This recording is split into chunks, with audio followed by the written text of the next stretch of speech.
ربیع الاول شریف کے مبارک و مسعود مہینے کے بعد یہ ربیع الثانی کا مبارک مہینہ ہے۔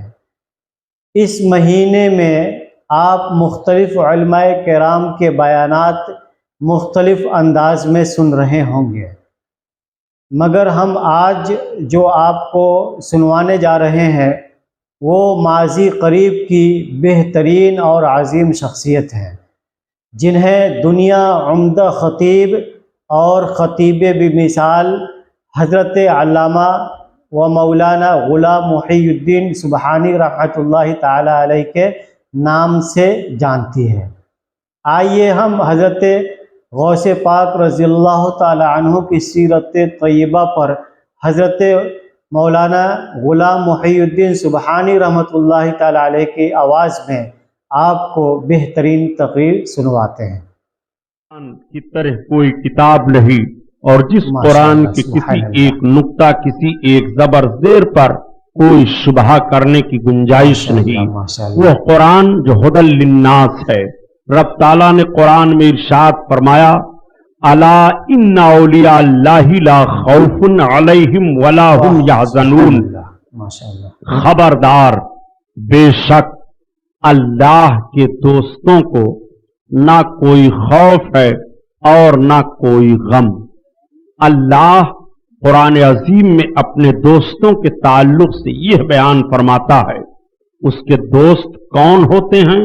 تو رب تعالیٰ آگے قرآن میں بیان فرما رہا ہے، الذین آمنوا وکانوا یتقون، جو ایمان لائے اور تقوی اختیار کیے، متقی ہوئے، پرہیزگار ہوئے، وہ اللہ کے دوست کہے جاتے ہیں۔ اللہ تعالیٰ نے اپنے دوستوں کے تعلق سے ارشاد فرمایا، خبردار، جو اللہ کا دوست ہے اسے کوئی خوف نہیں۔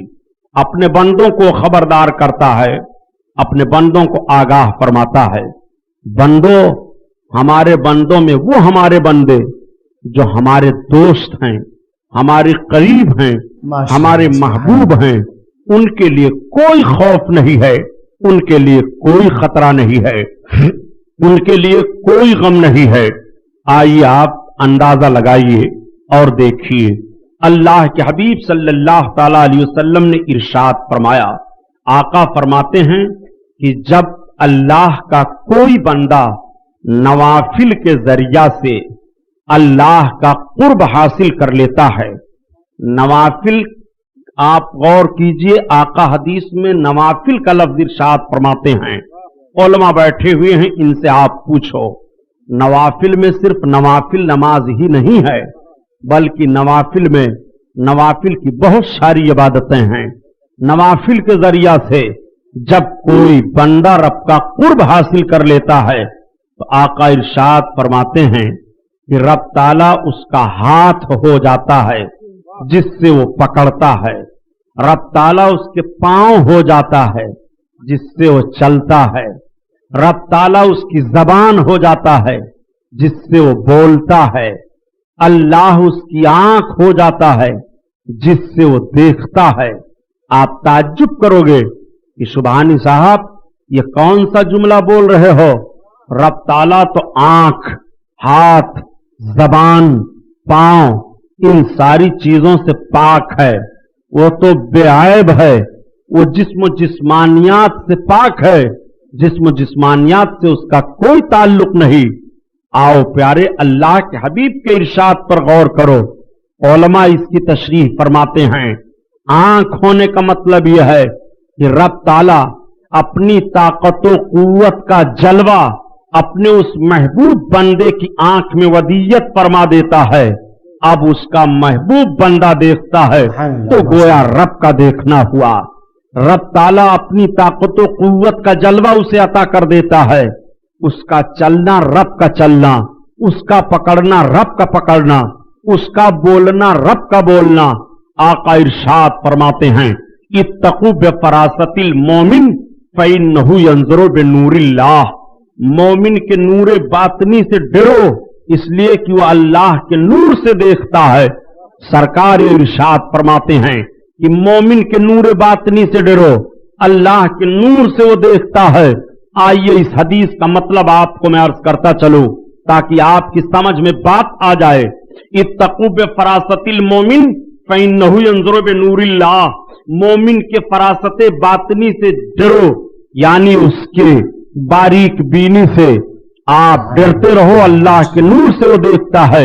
एक यहूदी ने सरकार की इस हदीस को पढ़ा, वो सोचने लगा कि अल्लाह के रसूल फरमाते हैं कि मोमिन के निगाहे बातिनी से डरो, इसलिए कि वो अपने निगाहे बातिन से नहीं देखता है बल्कि उसका देखना अल्लाह के नूर से देखना होता है। तो लाओ मैं देखूं कितने मोमिन हैं। उसने अपने लिबास को बदल लिया, लिबास बदल करके जिसके सामने जाता कहता इस हदीस शरीफ का मतलब बता दीजिए। इत्तकू बिफरासतिल मोमिन फइन्नहु यंजुरु बिनूरिल्लाह, मोमिन के निगाहे बातनी से डरो इसलिए कि वह अल्लाह के नूर से देखता है। तो सारे लोग इसका जाहिरी तौर पर तर्जमा कर दिया करते थे।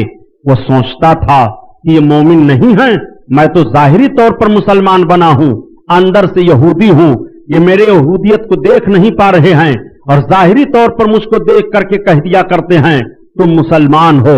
ये पूछते पूछते हजरत जुनैद बगदादी रदी अल्लाह ताला अन्हो की बारगाह में पहुंचा। हजरत जुनैद बगदादी के सामने पढ़ना शुरू किया कि हुजूर मैं एक हदीस का मतलब पूछने आया हूं। आपने फरमाया कौन सा मतलब, कौन सी हदीस है, पढ़ उसको। उसने कहा इस हदीस का तर्जमा आप हमको बता दीजिए। इत्तकू बिफरासतिल मोमिन फइन्नहु यंजुरु बिनूरिल्लाह, मोमिन की निगाहे बातिनी से डरो इसलिए कि वह अल्लाह के नूर से देखता है। तो हजरत जुनैद बगदादी फरमाते हैं कि तू जैसे अपना जाहिरी लिबास बनाए हुए है ऐसे तू अंदर से भी कलमा पढ़ ले और अंदर से भी मुसलमान हो जा।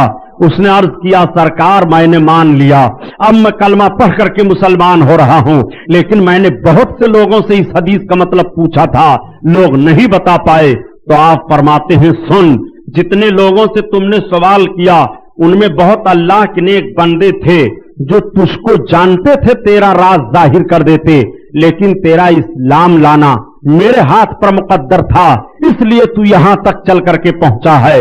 अब आप जरा गौर फरमाइए कि अल्लाह के वली की शान ये होती है, वो निगाहे बातनी से देखता है।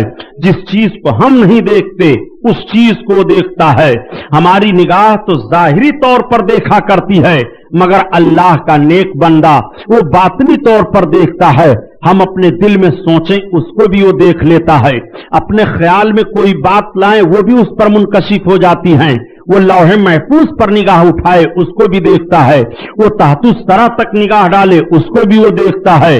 आप ताज्जुब करोगे आखिर हमारी भी आंखें हैं और उसकी भी आंखें हैं, वो भी खाता पीता है, मैं भी चलता फिरता हूं, हमारी और आपकी उसकी निगाह में फर्क क्या है? तो प्यारे दोस्त फर्क यही है कि उसने रब का कुर्ब हासिल कर लिया है, और जब अल्लाह का बंदा रब का कुर्ब हासिल करता है, उसका दोस्त हो जाता है, तो उसके दिल की एक अजीब कैफियत हो जाती है, उसका दिल साफ शफाफ आईना हो जाता है और उसके दिल पर इरफान की बारिश होती है।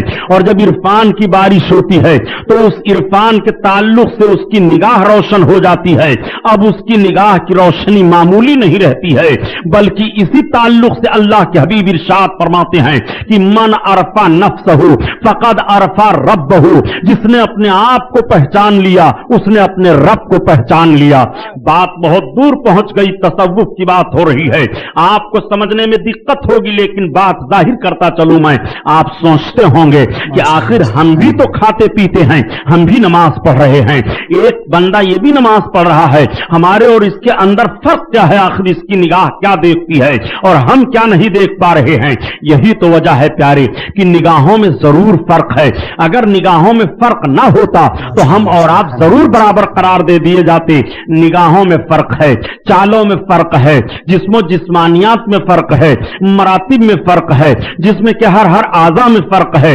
रब ताला ने सब में फर्क रखा है और हर एक अपने फर्क और अपनी इम्तियाजी शान की बुनियाद पर पहचाना जाता है। अब आप अपने जहन को साफ करते हुए चलिए कि अल्लाह का बंदा अपने बातनी नूर से कैसे मुलाहजा किया करता है और वो कैसे देखा करता है, उसकी निगाह क्या देखा करती है। यही हिंदुस्तान है। हिंदुस्तान की सरजमीन पर मुगल हुकूमतों में सबसे सबसे बेहतरीन अच्छे हाकिम इस्लाम हजरत औरंगजेब आलमगीर रहमतुल्लाह ताला अलैह का नाम पाया जाता है। आलमगीर रहमतुल्लाह ताला अलैह एक मर्तबा दिल्ली रमजान शरीफ के महीना में पहुंचे और दिल्ली के जामा मस्जिद में नमाज तरावीह पढ़ने के लिए उन्होंने सोचा। वो जब जब दिल्ली में रहते थे रमजान शरीफ के महीना में तो तरावीह की नमाज दिल्ली के जामा मस्जिद में अदा किया करते थे। चुनांचे हजरत आलमगीर ने सोचा कि इस महीने में मैं रमजान में जब दिल्ली में रह रहा हूं तो जामा मस्जिद में मैं नमाज तरावीह पढ़ूं। तमाम सलातीन मुगलिया में यही एक ऐसे सुल्तान गुजरे हैं जो हाफिज कुरान थे आलमगीर रहमतुल्लाह ताला अलैह। चुनांचे नमाज तरावीह पढ़ने के लिए दिल्ली के जामा मस्जिद में पहुंचे। उस वक्त दिल्ली के जामा मस्जिद में नमाज तरावीह पढ़ाने के लिए मुसल्ले इमामत पर हजरत अल्लामा मुल्ला मुहिब्बुल्लाह बिहारी रहमतुल्लाह ताला अलैह थे। जब कुरान वो तिलावत करने लगे तो हजरत आलमगीर ने एक जगह लुकमा दे दिया। मुल्ला मुहिब्बुल्लाह बिहारी आगे पढ़ते चले गए। जब नमाज खत्म हुई तो हजरत आलमगीर ने फरमाया कि मैंने यहां लुकमा दिया था, आयत इस तरह से है। मुल्ला मुहिब्बुल्लाह बिहारी ने कहा जिस तरह मैं तिलावत करता हूं आयत इस तरह से है। चुनांचे दोनों बुजुर्गों में बात बढ़ गई, कुरान मंगाया गया और कुरान का एक नुस्खा खोला गया तो हजरत मुल्ला मुहिब्बुल्लाह बिहारी जिस तरह से आयत करीमा तिलावत कर रहे थे आयत उस तरह से है।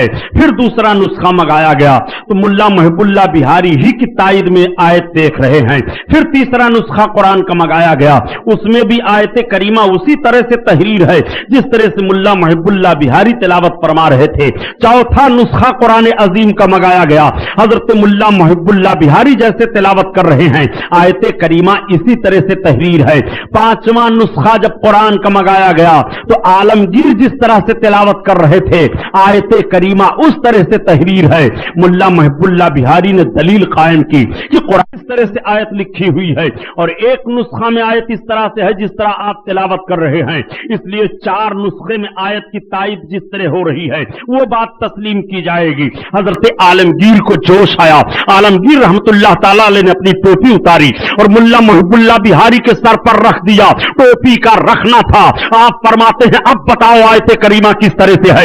मुल्ला मुहिब्बुल्लाह बिहारी की निगाह लौहे महफूज पर देख रही है। मुल्ला मुहिब्बुल्लाह बिहारी कहते हैं आलमगीर मैंने सही मान लिया, आयत करीमा जिस तरह से आप तिलावत कर रहे हो इस तरह से लौहे महफूज में तहरीर है, ये अल्लाह वालों की निगाह है। मुल्ला मुहिब्बुल्लाह बिहारी कुरान के पारों में देख रहे हैं, कागज के सतहे पर देख रहे हैं, मगर अल्लाह का बंदा लौहे महफूज पर देख रहा है।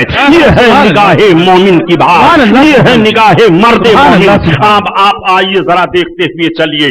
आज एक जहन ये हमें जहन दे रहा है, आज मुखालिफ तबका हमें ये फिक्र देने की कोशिश कर रहा है कि तुम इन कब्रों के पास जाया करते हो और इन कब्रों से तुम क्या हासिल किया करते हो, इन मिट्टी के ढेरों से तुम्हें क्या मिला करता है। ये जहन देने की पूरी कोशिश की जा रही है। लेकिन एक बात और मैं अर्ज करता चलूंगा इस जिम्मेदार स्टेज से, मुसलमानों आज ऐसे कुछ हरामखोर निकल गए हैं और कुछ बदमाश औलादें ऐसी इब्ने आदम में हो गई हैं कि जो मिट्टी के ढेरों को बना करके और कब्रें निकाल निकाल करके बुजुर्गियत का दावा कर रहे हैं और फर्जी कब्रों को तामीर कर कर करके बिदात करवाश दे रहे हैं। ऐसे हरामखोरों के लिए इस्लामी हुकूमत होती तो इनकी गर्दन मार दी जाती। सुनो प्यारे, अल्लाह का वली पहचाना जाता है, अल्लाह का वली छुपता नहीं है। और अल्लाह के हबीब इरशाद फरमाते हैं मन ज़ारा बिला मज़ारिल फलानतुल्लाह अलैह, जिसने बिला मज़ार के किसी साहिब मज़ार की जियारत की माज़अल्लाह उस पर अल्लाह की लानत है। बिला साहिब मज़ार की कब्र बना ली जाती है, उस पर चादरें डाल दी जाती हैं, वहां पर ढोंग धतूरा किया जाता है, वहां पर लोबान सुलगाए जाते हैं, वहां पर अगरबत्तियां सुलगाई जाती हैं। मजहब इस्लाम का ताल्लुक इन चीजों से नहीं है। अल्लाह का वली जहां जलवा अफरोज होता है जंगल को मंगल बना दिया करता है। खल्के खुदा खुद उस झुकाया करती है। ख्वाजा गरीब नवाज का रौजा छुपा नहीं है, महबूब इलाही का रौजा छुपा नहीं है, हजरत चिराग नसीरुद्दीन दिल्ली का रौजा छुपा नहीं है, शेख मुहक्किक का रौजा छुपा नहीं है, मखदूम माहिनी का रौजा छुपा हुआ नहीं है, हजरत बिस्मिल्लाह शाह का रौजा छुपा हुआ नहीं है। ये वो बुजुर्गान दीन हैं जिनका तकद्दुस है और जिनकी जिंदगी का पाकीज़ा माहौल आज भी हमारे और आपकी निगाहों के सामने है। आज भी उनकी शाहराहें हमारे और आपके लिए दीदाए इबरत बनी हुई हैं। आज ये मैं आपको बताता चलूं प्यारे, मैं अर्ज कर रहा था कि मुखालिफ तबका से ये बात बहुत जोर शोर के साथ नश्र की जाती है। इन लोगों के पास कोई ताकत नहीं है, इनमें कोई दम नहीं है, लेकिन यही मुखालिफ तबका डॉक्टर इकबाल को तस्लीम करता है और डॉक्टर इकबाल की फिक्र को भी मानता है। अगर पढ़े लिखे लोग कुछ मौजूद हैं जो डॉक्टर इकबाल के गजलियात और डॉक्टर इकबाल के नज़मियात पर अपनी जिंदगी को ऐसे माहौल में ले जाकर के मुताला करते हैं और कह दिया करते हैं कि हिंदुस्तान की सरजमीन पर उर्दू जबान में तसव्वुफ का मिजाज पहचानते हुए ऐसा कोई शायर नहीं गुजरा है जिस तरह से डॉक्टर इकबाल रहे हैं।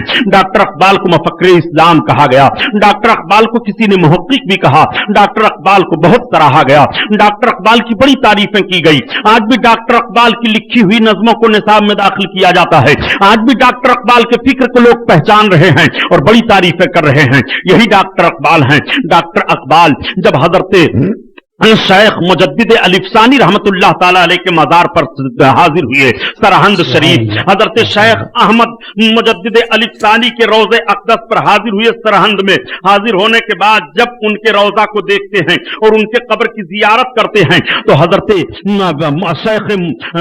शेख अहमद सरहंदी रहमतुल्लाह ताला अलैह के रोज़ा को देख करके डॉक्टर इकबाल इशारा करते हैं कि कोई अंदाजा कर सकता है इनके जोरे बाजू का, कोई अंदाजा कर सकता है इनके जोरे बाजू का। इस बात को किस बुनियाद पर कहा डॉक्टर इकबाल ने? यही हजरत शेख मुजद्दिद अलिफसानी रहमतुल्लाह अलैह हैं। हजरत शेख मुजद्दिद अलिफसानी के शहजादों के उस्ताद मुल्ला ताहिर थे। मुल्ला ताहिर को एक रोज हजरत शेख मुजद्दिद ने देखा तो उनकी पेशानी पर लिखा हुआ था बदबख्त। मुल्ला ताहिर की पेशानी को मुलाहजा करने के बाद हजरत शेख अहमद मुजद्दिद अलिफसानी ने अपने बच्चों से कह दिया कि तुम्हारे उस्ताद की पेशानी को मैंने देखा, उसकी पेशानी पर बदबख्त लिखा हुआ है। बच्चों ने जाकर के अपने उस्ताद से बता दिया कि अब्बा हुजूर आज ऐसे कह रहे थे। मुल्ला ताहिर बहुत ही मोतक़िद थे मुजद्दिद अलिफसानी के, आए और कदमों पर गिर पड़ते हैं और अर्ज करते हैं कि हुजूर आप ऐसा कीजिए, सरकार मेरे लिए दुआ फरमा दीजिए, हुजूर आपकी निगाह बातिनी ने देख लिया है, मेरी बदबख्ती के ताल्लुक से आप दुआ फरमाएं। चूंकि हजरत शेख मुजद्दिद की दुआ बड़ी मकबूल थी कि मुस्तजाबुद दावात ये हैं और इनकी दुआएं कबूल हो जाया करती हैं। हजरत शेख मुजद्दिद अलिफसानी ने दुआ करनी शुरू की, इलाहल आलमीन मुल्ला ताहिर की बदबख्ती को नेक बख्ती में बदल दे, मौला मुल्ला ताहिर की बदबख्ती को नेक बख्ती में बदल दे। चुनांचे आप दुआ फरमाते जा रहे हैं और मुल्ला ताहिर की पेशानी पढ़ते जा रहे हैं मगर पेशानी की तहरीर नहीं बदली। हजरत मुजद्दिद अलिफसानी रहमतुल्लाह ताला अलैह ने आखिर में रब ताला की बारगाह में अर्ज किया, मौला मैं तेरी बारगाह में तेरे मकबूल बंदे हुजूर गौसे आदम पीरे पीरा मीरे मीरा शाहे जीला शेख सैयदना मुहीउद्दीन अब्दुल कादिर जीलानी बगदादी का वास्ता पेश कर रहा हूं मेरे अल्लाह, गौस पाक के सदका में मुल्ला ताहिर की बदबख्ती को नेक बख्ती में बदल दे। रब की बारगाह में दुआ मांगते हैं। अब हजरत मुजद्दिद अलिफसानी उनकी पेशानी को देख रहे हैं तो उनकी पेशानी पर नेक बख्त लिखा हुआ है, पेशानी की तहरीर बदल जाती है। इशारा फरमाते हुए हजरत मुजद्दिद अलिफसानी कह रहे हैं कोई अंदाजा कर सकता है इनके जोरे बाजू का, निगाहे मर्दे मोमिन से बदल जाती हैं तकदीरें। अब आप अंदाजा लगाओ गोवंडी के मुसलमानों, जब मर्दे मोमिन की निगाह का यह आलम है तो रसूल कायनात की मुकद्दस निगाह का आलम क्या होगा, सरकार की मुकद्दस निगाह करम का आलम क्या होगा। जब इस पार का यह आलम है उस पार का आलम क्या होगा। सुभान अल्लाह सुभान अल्लाह। नारे तकबीर, नारे रिसालत, नारे रिसालत, हजरत अल्लामा गुलाम मुहीउद्दीन साहब सुभानी, नारे तकबीर, नारे रिसालत, सुभान अल्लाह। आप जरा अंदाजा लगाइए, निगाहें मर्द मोमिन से बदल जाती हैं तकदीरें, कोई अंदाजा कर सकता है इनके जोरे बाजू का। डॉक्टर इकबाल का शेर आज भी लम्हे फिक्रिया बना हुआ है। डॉक्टर इकबाल के शेर को पढ़ने के बाद आप अंदाजा लगाओ, निगाहें मर्द मोमिन से बदल जाती हैं तकदीरें। मर्द मोमिन की निगाह, अल्लाहु अकबर। इसीलिए तो बेकल बलरामपुरी ने कहा जब इनके गादा भर देते हैं शाहाने ज़माना की झोली, मुहताज का जब ये आलम है मुख्तार का आलम क्या होगा। मुहताज का जब ये आलम है, मुख्तार का आलम क्या होगा। और एक बात और अर्ज करता चलूं प्यारे, गोया डॉक्टर इकबाल का यकीदा है कि मर्द मोमिन की निगाह से तकदीर बदल जाती है। तकदीर की 3 किस्में हैं। 2 किस्मों की तकदीरों का मामला ये है कि अल्लाह वालों की दुआओं से टल जाया करती हैं, और एक तकदीर की किस्म है कि जिसको फिर मुकद्दर कर दिया गया, उस पर कोई बहस नहीं हो सकती है। मसलन किसी की रोजी कम है, अल्लाह का वली दुआ कर दे रोजी बढ़ जाए। कोई साहिब औलाद नहीं है, अल्लाह का वली दुआ कर दे औलाद वाला हो जाए। सुभान अल्लाह, सुभान। कोई बीमार है, अल्लाह वाला दुआ कर दे वो अच्छा हो जाए। तो इन सारी चीजों का ताल्लुक उस तकदीर से है जो तकदीर अल्लाह के वली की दुआ से टल जाया करती है और उसका काम बन जाया करता है। निगाहे मर्द मोमिन से बदल जाती हैं तकदीरें, जो हो ज़ौक़े ईमा पैदा तो कट जाती हैं जंजीरें। न पूछ इन खिरका पोशों की, इरादत हो तो देख इनको, ये दे बैजा लिए बैठे हैं अपनी आस्तीनों में। अल्लाह का वली अपनी निगाह से क्या देखता है, आप कुर्बान जाओ। हजरत मौलाना रूम रहमतुल्लाह ताला अलैह अपने वक्त के बहुत बड़े आलिम गुजरे हैं और अपने वक्त के बहुत बड़े मुजद्दिद हैं। हजरत मौलाना रूम की मसनवी आज भी बहुत मशहूर व मारूफ है। मसनवी शरीफ बड़े धूमधाम से अहले इल्म में मकबूल है और अहले इल्म में मशहूर है। लोग बड़े ज़ौक़ व शौक़ के साथ मसनवी शरीफ को पढ़ा करते हैं। मौलाना रूम रहमतुल्लाह ताला अलैह एक मर्तबा अपनी दरसगाह में बैठे हुए हैं, आपके तमाम शागिर्द बैठे हैं, कीलो काल की बात हो रही है, बहसो तमहीस में लोग लगे हुए हैं, किताबें सामने रखी हुई हैं। एक अल्लाह का बंदा पहुंच गया और पहुंचने के बाद उसने कहा, या मौलाना ये चीज थे, ए मौलाना साहब ये क्या है। तब तक हजरत मौलाना रूम बोल पड़े, बाबा बाहर निकलो, ये कालस्त तू नमी दानी, बाहर चले जाओ, ये सब काल है, तुम नहीं जानते हो, ये सब इल्मी मामला है, तुम्हें इसके लिए कोई इल्म नहीं है। अल्लाह का मस्ताना एक निगाह डाल देता है कि लाइब्रेरी में आग लग जाती है और दरसगाह में बैठे बैठे वो लोग देख क्या रहे हैं, किताबें चल रही हैं, किताबों को बुझाने लगे, हाथ चल रहे हैं, इधर किताब उठाकर रख रहे हैं, उधर किताब उठाकर रख रहे हैं, एक अजीब भागम दौड़ हो जाती है, लोगों परेशान हो गए। मौलाना रूम रहमतुल्लाह ताला अलैह फरमाते हैं, या दरवेश ये चीज ये क्या है, ए फकीर ये सब मामला क्या है। फकीर ने कहा, बाबा कालस्त मन नमी दानम, ये हालस्त तू नमी दानी, वो तो काल है जिसको मैं नहीं जानता हूं और ये हाल है जिसको तू नहीं जानता है। इतना कहना था कि मौलाना रूम बोल पड़े कि मौलवी हरगिज़ न शुद्ध मौलाए रूम और ता गुलाम शम्स तब रेज़े नशो। मौलाना रूम उस वक्त तक मौलवी नहीं हुए जब तक शम्स तबरेज के गुलाम नहीं बन गए। ये अल्लाह का मुकद्दस बंदा शम्स तबरेज कहलाता है, जिसकी निगाह का आलम ये है, ये कालस्त तू नमीदानी, हालस्त मन नमीदानम, ये काल है तुम नहीं जानते हो, वो हाल है जिसको मैं नहीं जानता हूं। आओ जरा देखो अल्लाह के वलियों को देखो, सारे अल्लाह के वलियों के सरदार गौसे आजम हैं, सारे वलियों के ताजदार गौसे आजम हैं, सारे वलियों में सबसे बड़े गौसे आजम हैं। आज भी गौसे आजम का फैजो करम जारी है और कल भी गौसे आजम का फैजो करम जारी था और कयामत तक गौसे आजम का फैजो करम जारी रहेगा। इसीलिए तो आला हजरत अजीमुल बरकत फरमाते हैं कि जो वली कब्ल हुए बाद हुए या होंगे, क्या कहने, सुभान अल्लाह, सुभान अल्लाह।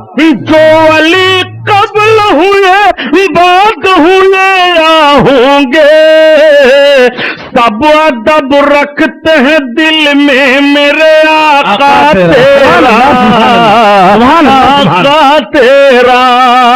अल्लाह अकबर। जो वली पहले हुए या जो बाद में होंगे या जितने हुए हैं, सारे लोग अपने दिल में गौसे आजम का एहतराम रख रहे हैं। एक बात और अर्ज करता चलूं हजरत, आज सरकार हुजूर मुफ्ती आजम हिंद के इस शेर पर मेरी निगाह पड़ी। सरकार मुफ्ती आजम हिंद सरकार गौसे आजम की बारगाह में अर्ज करते हैं, ये दिल ये जिगर है, ये आंखें ये सर है, ये दिल ये जिगर है, ये आंखें ये सर है, जहां चाहो रखो कदम सुभान अल्लाह। आप जरा इस शेर को पढ़िए मुफ्ती आजम हिंद रहमतुल्लाह ताला अलैह को। वाकई ये शेर सरकार मुफ्ती आजम हिंद की वलायत पर दलालत कर रहा है। आला हजरत अजीमुल बरकत फरमाते हैं, जो वली कब्ल हुए बाद हुए या होंगे, यानी जो पहले वली हुए या जो बाद में वली हुए या जो बाद में वली होंगे, सरकार गौसे आजम का अदब एहतराम सब दिल में रख रहे हैं। यही वजह है कि जब सरकार गौसे आजम ने इरशाद फरमाया था कि ये मेरा कदम हर अल्लाह के वली की गर्दन पर है, तो जो औलियाए किराम पहले हो गए थे उन्होंने भी अपनी गर्दनों को झुका दिया था, और जो औलियाए किराम मौजूद थे उन सबों ने भी अपनी गर्दनों को झुका दिया था, और जो कयामत तक होने वाले थे आलमे अरबाह में उन्होंने भी अपनी गर्दनों को झुका दिया था। ये सरकार मुफ्ती आजम हिंद है, ये दिल है, ये जिगर है, ये सर, ये आंखें हैं, ये सर है, जहां चाहो रखो कदम गौसे आजम। जो वली कब्ल हुए बाद हुए या होंगे, सब दिल में अदब रखते हैं मेरे आका तेरा। ये सरकार गौसे आजम पीरे पीरा मीरे मीरा हैं। गौस वो होता है जो टूटे हुए दिलों को जोड़ देता है। गौस वो होता है जो अल्लाह के हुक्म से मुर्दों को जिंदा कर देता है। गौस वो होता है जो अल्लाह के हुक्म से दिलों में रोशनी पैदा कर देता है। गौस वो होता है जो बेसहारों को सहारा दे दिया करता है। गौस वो होता है कि गौस का नाम लेवा रुस्वा नहीं होता है। गौस वो होता है कि गौस का नाम लेवा बेचैन नहीं होता है। गौसे आजम वो होता है कि उस गौस का नाम लेते रहो तो जिल्लत और रुस्वाई से दूर रहोगे। गौसे आजम अल्लाह के महबूब हैं। गौसे आजम तो वो गौसे आजम हैं, अल्लाह अकबर, जिनकी जिंदगी का एक एक शोशा और गोशा मिशाले हिदायत है। गौसे आजम वो गौसे आजम हैं कि जिनकी जिंदगी का एक एक माहौल देखा जाए तो ईमान के लिए जिला है, ईमान के लिए रोशनी है। सरकार गौसे आजम को देखना चाहते हो तो मैं आपको लम्हे फिक्रिया देता हुआ चलूं। ये मेरे घर की किताब नहीं है बल्कि मुखालिफ जमात के बहुत बड़े आलिम की किताब है, जिसको कहते हैं अल इफाजातिल यौमिया। अल इफाजातिल यौमिया मौलवी अशरफ अली थानवी की किताब है। अल इफाजातिल यौमिया में एक वाकया लिखा हुआ है कि सरकार गौसे आजम का एक कपड़ा धोने वाला धोबी था जो आपके कपड़े को धुला करता था। चुनांचे जब वो इंतकाल कर गया और उसे कब्र में रखा गया, अल्लाह के फरिश्ते आए, जब उससे सवाल करते हैं मन रब का, तेरा रब कौन है, तो वो जवाब देता है मैं गौस पाक का धोबी हूं। तेरा दीन क्या है, तो फिर वो जवाब देता है मैं गौस पाक का धोबी हूं। तेरा तू उस मर्द के बारे में क्या कहता था, तो फिर वो जवाब देता है मैं गौस पाक का धोबी हूं। अल्लाह के फरिश्ते अर्ज करते हैं रब की बारगाह में, मेरे मौला ये तेरा कैसा बंदा है, हम तो इससे इस्तिमारा से सवाल कर रहे हैं और ये इस तरह से जवाब दे रहा है। तो गैब से निदा आई, ए मेरे फरिश्तों मेरे इस बंदा को छोड़ दो, मैंने गौस के सदका में इसकी मग़फ़िरत फरमा दी है। अब्दुल कादिर के तुफैल इसकी बख्शिश हो गई है। उठाओ वाले फाज़ातिल यौमिया मौलवी अशरफ अली थानवी की लिखी हुई है। ये मेरे घर की बात सही है, अगर हवाला गलत साबित हो जो चोर की सजा वो गुलाम मोहिउद्दीन सुबहानी की।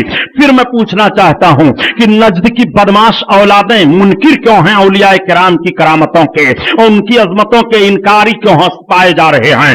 आओ देखो प्यारे उलमा इसकी तशरीह फरमाते हैं, बात बता दूं ताकि आपके जहन में सवाल न उभरने पाए। सरकार गौसे आजम का धोबी हूं ये क्यों बताया, उलमा यहां तशरीह फरमाते हैं और वहीं पर हाशिया लगाते हैं कि उस बंदे के कहने का मतलब यह है, ए अल्लाह के फरिश्तों मुझसे क्या सवाल कर रहे हो, जो दीन गौस का है वही मेरा है, जो अल्लाह गौस का है वही मेरा है, रसूलुल्लाह के ताल्लुक से जो गौस का अकीदा है वही मेरा है। क्या मुझसे सवाल कर रहे हो? इस तरह का मामला और इस तरह का हाशिया लगाया जाता है। अब आप जरा गौर फरमाइए, गौसे आजम को कहां कहां देखोगे? ये सरकार गौसे आजम पीरे पीरा मीरे मीरा हैं। मेरे बड़े पीर दस्तगीर रहमतुल्लाह ताला अलैह एक मर्तबा जा रहे हैं, बगदाद का एक मैदान है, उस मैदान में बड़ी भीड़ भाड़ है। आपने पूछा ये कैसी भीड़ भाड़ है? लोगों ने बताया कि इराक का एक बहुत बड़ा मशहूर डाकू गिरफ्तार कर लिया गया है और आज उस डाकू को फांसी दी जा रही है। वो सूली पर चढ़ा दिया गया है, फांसी का फंदा लटका दिया गया है उसकी गर्दन में। चुनांचे सरकार गौसे आजम ठहर गए, सारे लोग तमाशाई बने हुए हैं। उसे फांसी के तख्ते पर चढ़ाया जाता है और फांसी का फंदा उसके गले में डाल करके जैसे इंतजार किया जाता है कि अब फांसी का फंदा खींचा जाएगा, अब उसको सूली दे दी जाएगी। वो एक निगाह पूरे मजमा पर डालता है और उसकी आंखों से आंसू बरसने लगे। उसी तौर पर उसकी निगाह सरकार गौसे आजम बड़े पीर के चेहरे पर भी पड़ गई और गौस पाक की निगाह उसके चेहरे पर पड़ गई। फांसी का फंदा खींच लिया गया, उसकी रूह कब्ज़े उनसरी से परवाज कर गई, लाश वारिसों के हवाला कर दी गई। जब उसको दफन कर दिया गया तो जिस काजी ने हुक्म दिया था उसको फांसी के लिए, उसी ने ख्वाब देखा कि वही डाकू जिसको मैंने फांसी दिलवाई है वो तो जन्नत में जा रहा है। मैंने उससे पूछ लिया, उसने सलाम किया पलट कर, कहा काजी साहब मैं अपने गुनाह और बदामालियों की बुनियाद पर तो जहन्नम ही का मुस्तहिक था, मगर अल्लाह की रहमत काम कर गई। मामला ये हुआ कि जब मुझे फांसी दिया जा रहा था तो उसी मजमा में मैंने निगाह दौड़ाई, बड़े पीर सैयदना गौसे आजम उधर से जा रहे थे, उनके चेहरे पर मेरी निगाह पड़ गई। जब फरिश्ते आए तो रब ताला ने इरशाद फरमाया, राज़ाब के फरिश्तों दूर हो जाओ और रहमत के फरिश्तों मेरे इस बंदे की रूह को तुम ले लो, इसलिए कि मेरी रहमत को यह गवारा नहीं है कि मेरा बंदा दुनिया से आखिरी बार मेरे महबूब बंदे अब्दुल कादिर का चेहरा देख ले रहा है। तो मेरी रहमत को गवारा नहीं है कि जिसकी निगाह अब्दुल कादिर के चेहरे पर पड़ जाए उसे मैं अजाब दूं, ये मेरी रहमत को गवारा नहीं है। इसलिए अब्दुल कादिर के सदका में इसकी मग़फ़िरत कर दी गई है। अब मैं आपको बताता चलूं प्यारे, जरा अंदाजा लगाओ, वली अल्लाह सरकार गौसे आजम के चेहरे पर गुनहगार की निगाह पड़ जाए तो खता माफ हो जा रही है, और जिस गुनहगार की निगाह नबी कौनैन के मुकद्दस चेहरे पर पड़ जाएगी उसकी खता क्यों नहीं माफ होगी, वो क्यों नहीं माफी पाएगा। इसीलिए तो अल्लाह के हबीब फरमा रहे हैं, अरे मेरे चेहरे की बात कर रहा है, मंजारा कबरी वजबत लहू शफा, उसने मेरी कब्र को देख लिया मैं उसे जन्नत दिला दूंगा, इसके लिए मेरी शफाअत हो रही है। रोज़े रसूलुल्लाह की हालत यह है, चेहरे रसूलुल्लाह का आलम क्या होगा।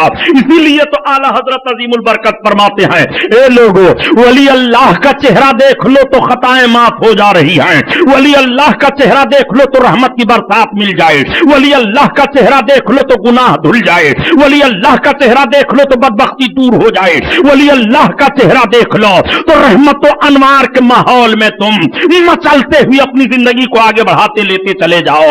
ए लोगों रसूलुल्लाह के मुकद्दस चेहरे पर निगाह पड़ जाए तो तुम्हारी जिंदगी का हाल ये होगा। आला हजरत अजीमुल बरकत अर्ज करते हैं, या रसूल अल्लाह कि गर्चे हैं बेहद कुसूर तुम हो गफूर और बख्श दो जुर्मो खता तुम पे करो दरूद, बख्श दो जुर्मो खता तुम पे करो दरूद। अल्लाह अल्लाह, आप बात चल रही है, जरा मुलाहजा फरमाओ सरकार गौसे आजम पीर पीरा मीरे मीरा की, बड़े पीर को कहां कहां देखोगे। आओ देखो, मैंने कल अर्ज किया था कि सरकार गौसे आजम बड़े पीर हैं। अब सरकार गौसे आजम की वो हालत हो गई है कि सरकार गौस पाक जमीन पर चल रहे हैं मगर आपके भी कदम में कोई लड़खड़ाहट नहीं है, आप बोलने लगे तो आपकी जबान में कोई लग़्ज़िश नहीं है। सरकार गौस पाक पढ़ने के लिए गए, बड़े पीर दस्तगीर पढ़ते रहे, 17 या 18 बरस की उम्र शरीफ हो जाती है। आप पहली बार जब मदरसा में दाखिल किए गए, آپ کے والد گرامی لے کر کے گئے استاد کے سامنے اور بڑے پیر دستگیر رحمتہ اللہ علیہ پڑھنے کے لیے بیٹھے. وہ استاد نے فرمایا بیٹا پڑھو بسم اللہ الرحمن الرحیم. بسم اللہ الرحمن الرحیم پڑھنے کے بعد مختلف روایتیں آئی ہیں کہ سرکار غوث پاک نے قرآن شریف کے 18 پارے وہیں پڑھتے چلے گئے. وہ استاد حیران رہ گئے. کہا عبد القادر تم مجھے پڑھانے آئے ہو کہ پڑھنے کے لیے آئے ہو؟ اور آگے پڑھو. تو سرکار غوث پاک فرماتے ہیں میں نے کہا کہ مجھ کو صرف اتنے ہی یاد ہیں. میں جب اپنی ماں کے پیٹ میں تھا تو میری ماں 18 پارے کی حافظہ تھی. وہ قرآن کی تلاوت کرتی رہتی تھی. میں نے سن سن کر کے یاد کر لیا ہے. سرکار غوث پاک فرماتے ہیں کہ جب میں مدرسہ میں پہنچتا تو میرے استاد مجھ کو بلاتے اور کہتے صحیح صحیح عبد القادر تم بتاؤ تم انسان ہو کہ جنون ہو؟ سرکار غوث پاک فرماتے ہیں میں ہنس پڑتا, مجھے ہنسی آ جاتی اور میں اپنے استاد سے کہتا نہیں میں انسان ہی ہوں. میں پیدا ہوا ہوں, میرے باپ یہ ہیں, میری ماں ہیں, میرا یہ خاندان ہے. یہ ایک روز سرکار غوث پاک فرماتے ہیں کہ میں اپنے مدرسے میں جیسے ہی گیا تب تک غیب سے ایک آواز آتی ہے اے بچوں اللہ کے ولی کے لیے راستہ خالی کر دو, جگہ دے دو. آواز تو سنائی دیتی تھی لیکن آواز دینے والا دکھائی نہیں دیتا تھا. میرے لیے جگہ خالی کر دی جاتی تھی. تب میں نے جان لیا کہ میں اللہ کا ولی ہوں. سرکار غوث پاک فرماتے ہیں میں مدرسے سے چلا آ رہا تھا کہ ایک گائے جا رہی تھی, بچے بھی جا رہے تھے. بچپن کے کھیل کود کا ماحول ہوتا ہے. سرکار بڑے پیر فرماتے ہیں کہ بچے کھیل کود رہے تھے, میرا بھی ذوق بڑھا. میں آگے بڑھ کر کے اس گائے کے دم کو پکڑ لیا. جیسے گائے کے دم کو پکڑا تب تک گائے گھوم پڑی اور اس نے میرا نام لے کر کے جیسے کوئی انسان بولتا ہے ایسے بولنے لگی. کہا اے عبد القادر تم کو اس کے لیے پیدا نہیں کیا گیا ہے. سرکار غوث پاک کہتے ہیں اس گائے سے انسان کی طرح سے اس طرح آواز سن کر کے میں کچھ خشیت محسوس کیا, اپنے اوپر کچھ خوف محسوس کیا اور بھاگتا ہوا اپنی ماں کے پاس آیا اور ماں کی گود میں بیٹھ گیا.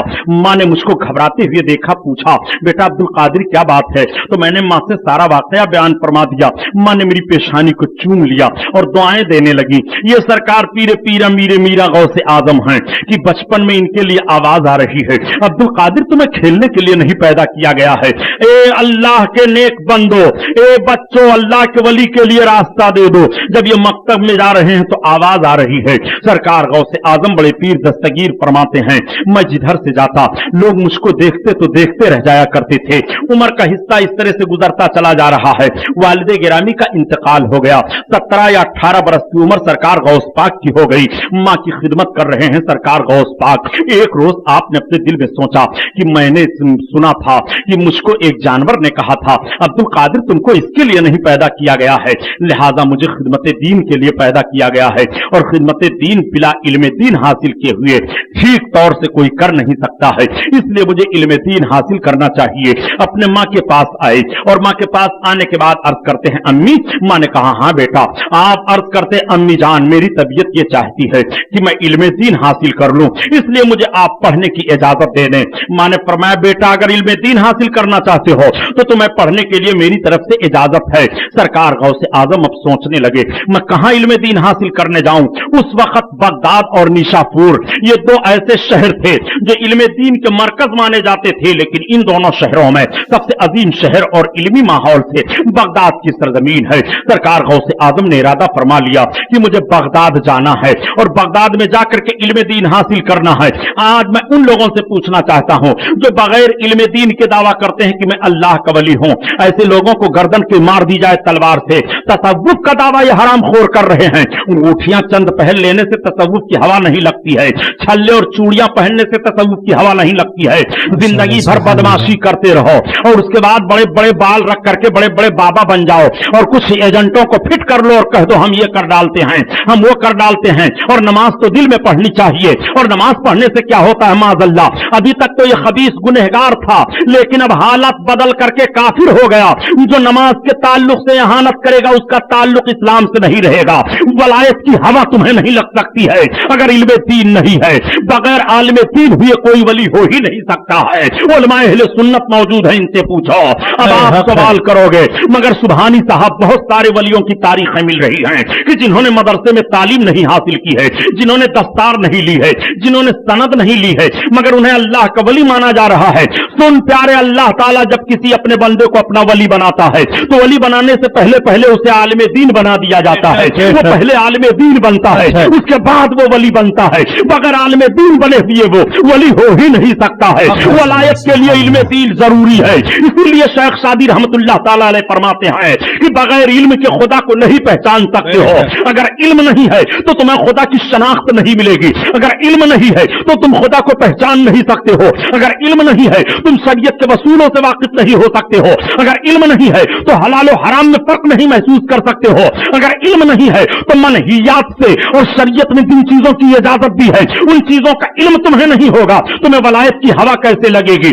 آؤ ذرا دیکھو، سرکار غوث اعظم کے ذوق کو ملاحظہ فرماؤ. سرکار غوث اعظم کا ذوق بتا رہا ہے کہ تمہیں علم دین بڑھ کر کے حاصل کرنا چاہیے اور علم دین کے لیے ذوق اپنا بڑھانا چاہیے. سرکار غوث اعظم نے ماں سے اجازت لے لی ہے. ماں نے اجازت دے دی، بیٹا ٹھیک ہے ہم تمہیں اجازت دے رہی ہے، جاؤ علم دین حاصل کرنے کے لیے. سرکار غوث اعظم نے دیکھا کہ ایک تجارتی قافلہ بغداد کی طرف جا رہا ہے. اسی تجارتی قافلہ کے ساتھ چلنے کے لیے بڑے پیر دستگیر تیار ہو گئے. واقعہ سنانا مقصد نہیں ہے، بلکہ جو بات ذہن و فکر میں اتار کر کے نتیجہ سامنے پیش کر کے آپ کے ایمان کو ایک ایسی روشنی دینا چاہتا ہوں کہ جس میں آپ ایک عجیب ذوق اور کیف محسوس کریں، اس پر غور فرمائیے.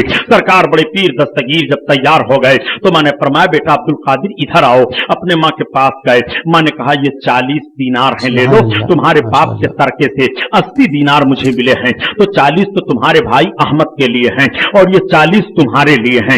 آپ نے فرمایا امی جان اس کو محفوظ جگہ پر کر دیجئے. چنانچہ آپ کی صدری میں، آپ کے ایبا میں، آپ کی ماں نے ان 40 دینار کو رکھ کر کے ایک تھیلی بنا کر کے اس میں سل دیا. سرکار غوث اعظم نے اس کو زیبتن فرما لیا اور زیبتن کر کے اب اس تجارتی قافلہ کے ساتھ چلنے لگے. ماں کے قدم کا بوسہ لیا، ماں کو سلام کیا. ماں نے دعاؤں کی چھاؤں میں اپنے شہزادے کو رخصت کیا.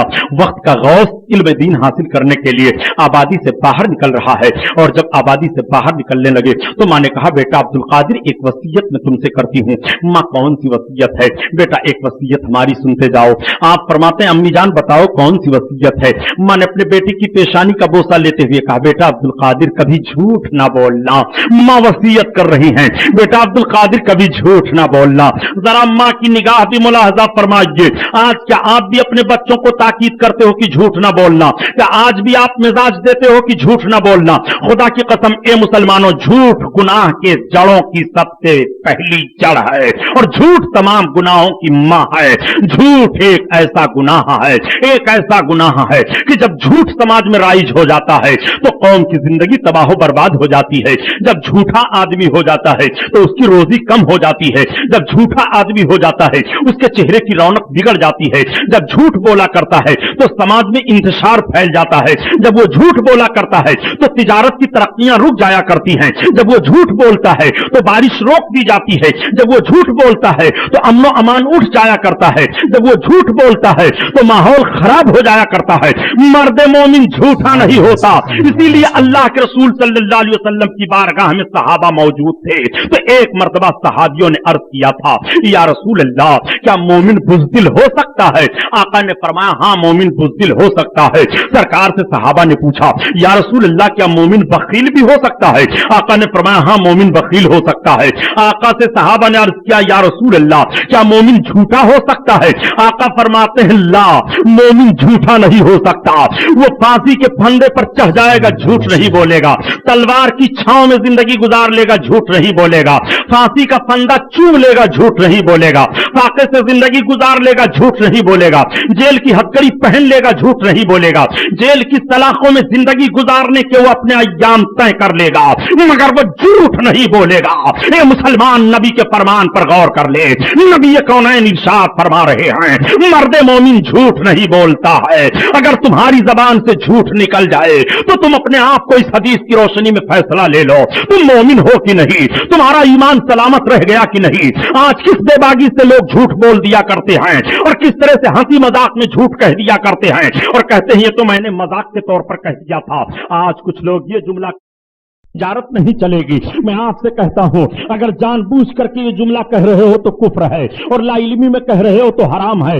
نادان رب کے محبوب ارشاد فرماتے ہیں کہ جھوٹے کی روزی کم کر دی جاتی ہے، اور تیرا عقیدہ بن رہا ہے کہ معاذ اللہ ہماری تجارت جھوٹ سے چل رہی ہے۔ یہ عقیدہ شیطانی عقیدہ ہے، یہ جملہ شیطانی جملہ ہے۔ خبردار اپنی زبان پر کبھی بھی یہ جملہ نہ لانا کہ مولانا اس دور میں اگر جھوٹ نہ بولوں تو روزی نہیں چلے گی، اس دور میں جھوٹ نہ بولوں تو کھانے بغیر مر جاؤں گا۔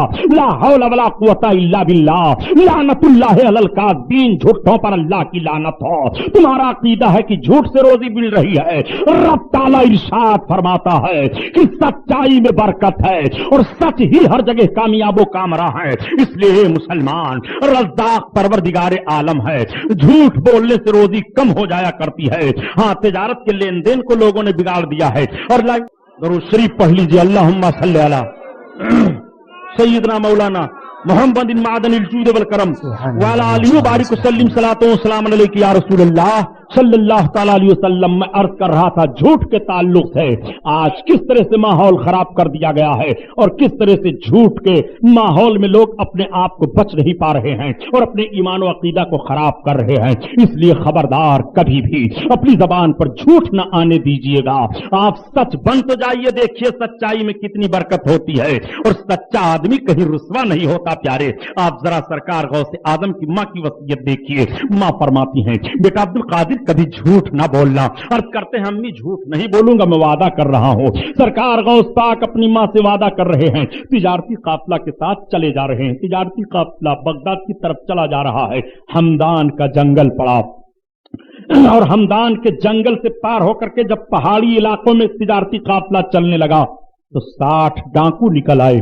وہ ڈکیتی کیا کرتے تھے، راستے پر رہ کر کے تجارتی قافلہ کو لوٹ لیا کرتے تھے۔ ایک بار کی ان ڈاکوؤں نے حملہ کر دیا، تجارت کے مال کو لوٹا، کچھ لوگوں کو زخمی کیا۔ سرکار غوث اعظم بڑے پیر دستگیر کی عمر شریف 17 یا 18 برس کی ہے۔ ایک ڈاکو آیا، اس نے کہا میاں بیٹے تمہارے پاس بھی کچھ ہے؟ آپ فرماتے ہیں ہاں۔ کہا کیا؟ کہا 40 دینار۔ آگے بڑھ گیا، لوٹ لاٹ کر کے جب یہ پورا قافلہ اکٹھا ہوا، بات چلنے لگی تو کسی نے کہہ دیا کہ پورے قافلے میں ایک بچہ ایسا ملا کہ میں نے اس سے پوچھا تمہارے پاس بھی کچھ ہے؟ تو اس نے کہا ہاں 40 دینار۔ ڈاکوؤں کا سردار بول پڑا وہ کون سا بچہ ہے، تم نے اس کو چھوڑ دیا؟ تب تک اس نے نگاہ اٹھائی، کہا وہ دیکھو جو دور کھڑا دکھائی دے رہا ہے حسین و خوبصورت بچہ، وہی بچہ ہے جس سے میں نے پوچھا تھا۔ کہا ذرا بلا لاؤ اس کو۔ ڈاکوؤں کے سردار نے اپنے ساتھی کو بھیجا۔ وہاں کیا جود و کرم ہے شہ بطحا تیرا، وہاں کیا مرتبہ غوث ہے بالا تیرا، وہاں کیا مرتبہ غوث ہے بالا تیرا، اونچے اونچوں کے سروں سے قدم لا تیرا۔ اے اللہ تو قادر مطلق ہے، اپنے محبوب بندے سرکار غوث اعظم بڑے پیر دستگیر کے صدقہ میں تھوڑی دیر کے لیے بارش کو موقوف فرما دے۔ مولا تو رحیم ہے، کریم ہے، الہ العالمین تو قادر مطلق ہے۔ تیرے محبوب کا واسطہ تیری بارگاہ میں پیش کیا جا رہا ہے، مدینہ کے تاجدار کا اے اللہ تھوڑی دیر کے لیے بارش کو موقوف فرما دے۔ یہی سرکار غوث اعظم ہیں، بڑے پیر دستگیر غوث اعظم تقریر فرما رہے تھے اپنی خانقاہ میں، 70,000 کا مجمع تھا، بارش آ گئی۔ سرکار غوث اعظم رب کی بارگاہ میں عرض گزار ہوئے، اے میرے مولا میں تیرے ذکر کے لیے تیرے بندوں کو اکٹھا کر رہا ہوں اور الہ العالمین تو بکھیر رہا ہے۔ مولا نے اپنے محبوب بندے عبد القادر کی دعا کو قبول فرما لیا۔ ارد گرد تو بارش ہوتی رہی مگر سرکار غوث پاک کی خانقاہ سے بارش بند ہو گئی۔ اے اللہ وہی واسطہ تیری بارگاہ میں پیش کیا جا رہا ہے۔ مولا ہم تو سیاکار ہیں، گناہگار ہیں، مگر تیرے جس محبوب بندے کا واسطہ تیری بارگاہ میں پیش کیا جا رہا ہے وہ تو تیری بارگاہ میں مقبول ہیں۔ مولا وہ تو تیری بارگاہ میں محبوب ہیں۔ اے اللہ ان کی نیکیوں کو تو نے قبول فرمایا ہے۔ اے اللہ تیرے محبوب صلی اللہ تعالی علیہ وسلم نے بھی تیری بارگاہ میں دعا مانگی تھی، لا علینا حوالینا، اے اللہ ہم پر بارش نہ ہو ہمارے ارد گرد ہو. جب آقا صلی اللہ تعالی علیہ وسلم سے صحابی نے عرض کیا تھا یا رسول اللہ اب ہمارے مکانات گرنے لگے, اب ہمارے جانور ہلاک ہونے لگے, بارش بہت ہو رہی ہے, تو آقا نے دعا مانگی اے اللہ ہم پر بارش نہ ہو ہمارے ارد گرد ہو. تو سرکار کی یہ دعا قبول ہوئی. مدینہ طیبہ میں بارش نہیں ہو رہی تھی اور پہاڑیوں پر بارش ہو رہی تھی. تو رب تعالیٰ قادر مطلق ہے, وہ چاہے تو اپنے محبوبوں کے صدقہ میں ہمیں اور آپ کو اتنا وقت دے دے کہ ہم اس کا ذکر کر لیں اور ہماری خطائیں معاف ہو جائیں. سرکار غوث اعظم کے صدقہ میں ہم تیری بارگاہ میں عرض کر رہے ہیں, الہ العالمین بڑے پیر کا صدقہ عطا فرما دے, مولا غوث کا صدقہ عطا فرما دے. یا اللہ تیرے محبوب بندے غوث کے وسیلے سے تیرا ذکر ہو رہا ہے. پروردگار ہم تو سیاکار ہیں, ہماری کوئی رسوائی نہیں ہوگی, مگر یا اللہ تیرے نیک بندوں کے نام کی بات آئے گی کہ تیری بارگاہ میں تیرے نیک بندے مقبول ہیں, ان کا وسیلہ پیش کیا گیا. اے میرے مولا قبول فرما لے. درود پاک پڑھو اللہم صلی علی سیدنا مولانا محمد معدن الجود والکرم وعلی آلہ وبارک وسلم. صلاۃ و سلام علیک یا رسول اللہ صلی اللہ تعالی علیہ وسلم. ایک مرتبہ اور محبت سے درود پڑھ لو. اللہم صلی علی سیدنا مولانا محمد معدن الجود والکرم وعلی آلہ وبارک وسلم. صلاۃ و سلام علیک یا رسول اللہ صلی اللہ تعالی علیہ وسلم. میں عرض کر رہا تھا پیارا ہے, سرکار غوث اعظم پیرا میرے میرا کی طرف اشارہ کرتے ہوئے اس ڈاکو نے کہا وہ بچہ کھڑا ہوا ہے. چنانچہ ڈاکو نے اپنے ایک ساتھی کو بھیجا, جاؤ بچے کو بلا لاؤ. سرکار غوث پاک کے قریب گیا, اس نے کہا چلو ہمارا سردار تمہیں بلاتا ہے. بڑے پیر دستگیر سامنے آئے, اس نے سرکار غوث پاک کا چہرہ دیکھا, بڑا حسین و جمیل چہرہ ہے, بڑا اچھا چہرہ دکھائی دے رہا ہے. کہا بیٹا تمہارے پاس کچھ ہے؟ آپ نے فرمایا ہاں میرے پاس 40 دینار ہیں. کہاں ہے 40 دینار؟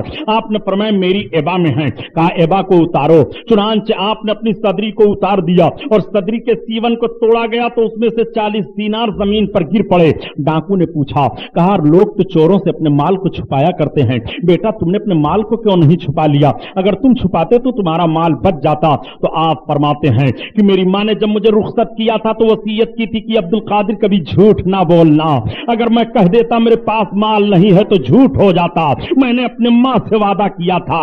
اس جملے کو بڑے پیر نے ایسے انداز سے ادا کیا کہ ڈاکو کے ہاتھ سے تلوار چھوٹ جاتی ہے. اس نے کہا بیٹا آپ اپنا ہاتھ سامنے بڑھاؤ اور مجھے توبہ کرا لو. تم نے تو اپنی ماں سے وعدہ کیا ہے, ماں کا وعدہ تمہیں یاد ہے, اور میں نے اپنے رب سے وعدہ کیا تھا. میں اپنے رب کے وعدہ کو توڑ چکا ہوں. میرے مولا مجھے معاف کر دے. الہ العالمین میں چوری نہیں کروں گا, معاف کر دے. مولا میں گناہ نہیں کروں گا, مجھے معاف کر دے.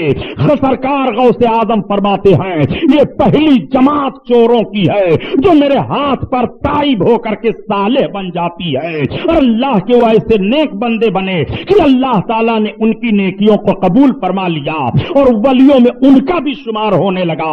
یہ سرکار غوث اعظم پیرا میرے میرا ہیں. سرکار غوث اعظم بغداد پہنچ گئے, مدرسے نظامیہ میں داخلہ لیا. اس وقت تک مطبخ کا انتظام مدرسوں میں نہیں ہوتا تھا. لوگ اپنے طور پر اپنے کھانے پینے کا انتظام رکھتے تھے اور علم دین حاصل کرتے تھے. سرکار غوث اعظم جب مدرسے نظامیہ میں داخلہ لے کر کے پڑھنا شروع کرتے ہیں تو آپ اتنے ذہین تھے کہ چند دنوں کے بعد سارے اساتذہ آپ سے محبت کرنے لگے.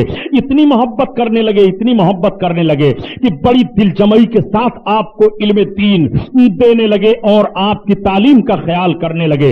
حضرت حماد رضی اللہ تعالیٰ عنہ بہت ہی بڑے محدث اور مفکر, بہت بڑے عالم دین اور بہت عظیم بزرگ گزرے ہیں. آپ اپنی شاگردی میں سرکار غوث اعظم کو پا کر کے بہت خوش ہوئے.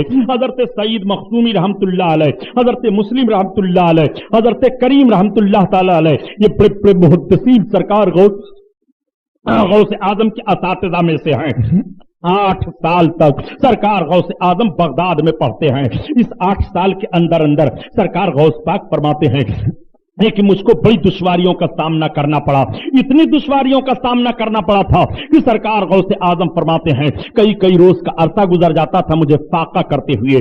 فاقے سے میری زندگی گزرتی تھی. بڑے پیر فرماتے ہیں کہ کبھی ایسا ہوتا تھا کہ جب کھانے کے لیے کچھ نہیں رہ جاتا تھا تو درخت کے پتوں کو توڑ کر کے کھاتا تھا.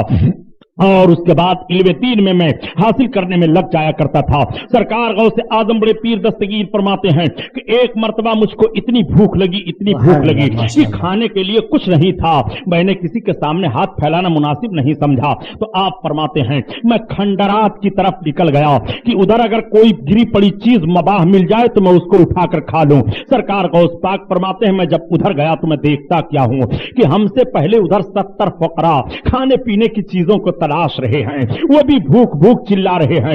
سرکار غوث پاک فرماتے ہیں میں واپس آ گیا، اور واپس آنے کے بعد مسجد میں چلا گیا، نماز پڑھنے لگا۔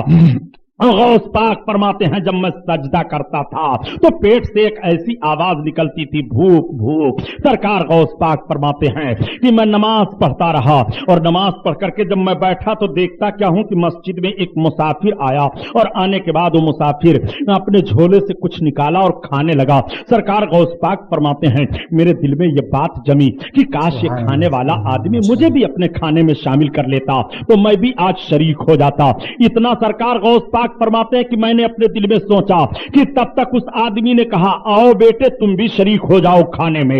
سرکار غوث پاک فرماتے ہیں میں آگے بڑھا اور میں بھی بیٹھ کر کے کھانا کھانے لگا۔ جب میں کھانا کھانے لگا تو اس مسافر نے پوچھا کہ کہاں پڑھتے ہو؟ میں نے کہا میں مدرسے نظامیہ میں پڑھتا ہوں۔ کہا اچھا مدرسے نظامیہ میں پڑھتے ہو؟ ہاں۔ اس مسافر نے کہا یہ بتاؤ کہ میں آیا ہوں قصبہ نیف گیلان کی طرف سے، اس مدرسے نظامیہ میں ایک سادات گھرانے سے عبد القادر نام کر کے آئے ہوئے ہیں، ایک طالب علم، کیا تم ان کو جانتے ہو؟ تو کہتے ہیں میں نے کہا کس لیے تم ان کو پوچھ رہے ہو؟ کہا جب میں چلنے لگا تھا تو ان کی ماں نے مجھ کو تھوڑا سا سونا دیا تھا اور کہا تھا میرا بیٹا بغداد مدرسے نظامیہ میں پڑھ رہا ہے، یہ سونا میرے بچے کو پہنچا دیجیے گا اس کے اخراجات کے لیے۔ چنانچہ میں آیا، میرے کھانے پینے کا سامان ختم ہو گیا، میرے پاس کچھ نہیں رہ گیا تھا، تو میں نے اسی سونے میں سے تھوڑا سا سونا بیچ دیا اور یہ کھانے کی چیز خریدی، یہی کھا رہا ہوں، اور تھوڑا سا سونا میرے پاس بچ گیا ہے، میں ان کو دینا چاہتا ہوں۔ سرکار غوث پاک فرماتے ہیں کہ میں نے کہا اچھا کھانا کھا لیجئے تو میں بتا دیتا ہوں۔ جب کھانا کھا چکے تو بڑے پیر فرماتے ہیں جس عبد القادر کا پتہ تم پوچھ رہے ہو وہ عبد القادر میں ہی ہوں، اس نے میری پیشانی کا بوسہ لے لیا۔ اب ذرا سرکار غوث اعظم کو دیکھو، سرکار غوث اعظم کا دل اگر مائل ہوتا ہے تو اس کھانے کی طرف مائل ہوتا ہے جو انہی کے رقم سے خریدا ہوا کھانا ہے، کسی اور کا کھانا نہیں ہے۔ اللہ تعالیٰ نے اپنے محبوب بندے سرکار غوث اعظم کی کس کس طرح سے حفاظت فرمائی ہے۔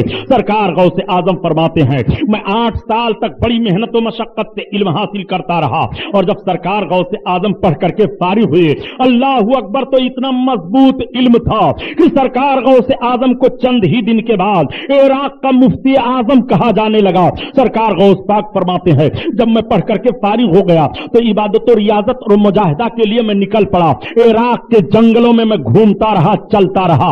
سرکار غوث پاک فرماتے ہیں 12 برس تک میں دوڑتا رہا، نماز کا وقت ہوتا تو رک کر کے نماز پڑھ لیا کرتے، بقیہ جنگلوں میں دوڑتے رہتے تھے۔ سرکار غوث اعظم نے عہد کر لیا کہ جب تک میرا رب نہیں مجھے کھلائے پلائے گا تب تک عبد القادر کے منہ میں ایک لقمہ بھی نہیں جا سکتا ہے۔ غوث پاک فرماتے ہیں کہ اتنی بھوک کی شدت تھی کہ میں پڑا ہوا تھا، تب تک ایک صاحب آئے اور آنے کے بعد کہنے لگے اٹھو عبد القادر کھا لو۔ میں نے کہا نہیں، جب تک میرا رب مجھے نہیں کھلائے گا میں کھاؤں پیوں گا نہیں۔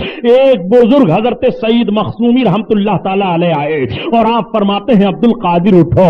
سرکار غوث اعظم کو اٹھایا جا رہا ہے اور آپ فرماتے ہیں عبد القادر یہ لے لو، یہ رب تعالیٰ تمہیں عطا فرما رہا ہے۔ تو سرکار غوث اعظم نے لیا اور کھانا شروع فرما دیا۔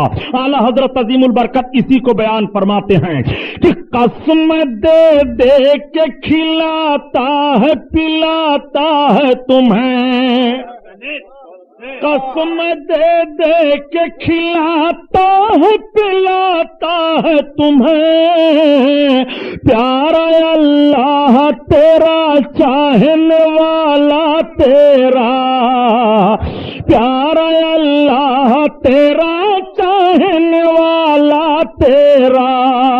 اللہ اللہ، وہ سرکار غوث اعظم ہیں حضرت ابو سعید مخزومی رحمت اللہ تعالی علیہ. سرکار غوث اعظم کو اپنے گھر لائے اور لانے کے بعد اپنی دستار دیتے ہیں اور اپنی عبا پہنا دیتے ہیں اور ارشاد فرماتے ہیں بیٹا عبد القادر لو، جو اللہ کے حبیب کی امانتیں ہمارے پاس نسلن بعد نسلن تھی وہ ساری میں تمہیں سونپ رہا ہوں. سرکار غوث اعظم کو اسی تاریخ سے بغداد کی سرزمین پر رہنا پڑا. سرکار غوث اعظم جب رہنے لگے تو آپ نے ایک مدرسہ قائم کیا جس کو مدرسہ قادریہ کہا جاتا ہے، جو آج بھی بغداد کی سرزمین پر غوث اعظم کی خانقاہ کے پاس موجود ہے.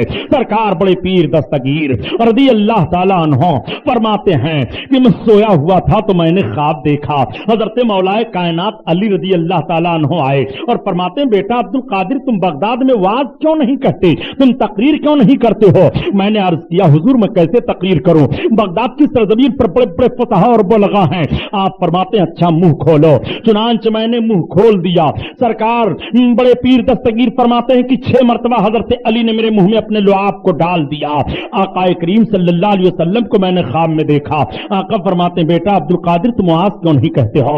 آپ نے عرض کیا حضور جد امجاد سرکار میں واز کیسے کہوں بڑے بڑے خطیبوں اور فصحاء و بلغا کے سامنے. آپ فرماتے ہیں اچھا تم اپنے منہ کو کھولو. میں نے اپنے منہ کو کھولا تو سرکار نے میرے منہ میں 7 مرتبہ اپنے لعاب شریف کو ڈالا. علماء فرماتے ہیں کہ 7 مرتبہ سرکار نے اپنے لعاب شریف کو غوث پاک کے منہ میں ڈالا اور 6 مرتبہ حضرت علی نے اپنے لعاب شریف کو منہ میں ڈالا. اللہ کے حبیب صلی اللہ علیہ وسلم 7 مرتبہ لعاب شریف ڈال رہے ہیں، مولائے کائنات 6 مرتبہ لعاب شریف ڈال رہے ہیں. اور جب حضرت مولائے کائنات نے اپنے لعاب کو غوث پاک کے منہ میں ڈالا اور 6 مرتبہ ڈالا تو سرکار غوث اعظم عرض کرتے ہیں حضور اللہ کے حبیب نے تو 7 مرتبہ ڈالا تھا، آپ 6 ہی مرتبہ کیوں ڈال رہے ہیں؟ آپ فرماتے ہیں تاکہ عدد میں برابری نہ ہونے پائے. میں آپ سے پوچھنا چاہتا ہوں یہ حضرت علی کائنات ہیں، عدد میں رسول اللہ سے برابری نہ ہونے پائے، اتنا ادب کر رہے ہیں.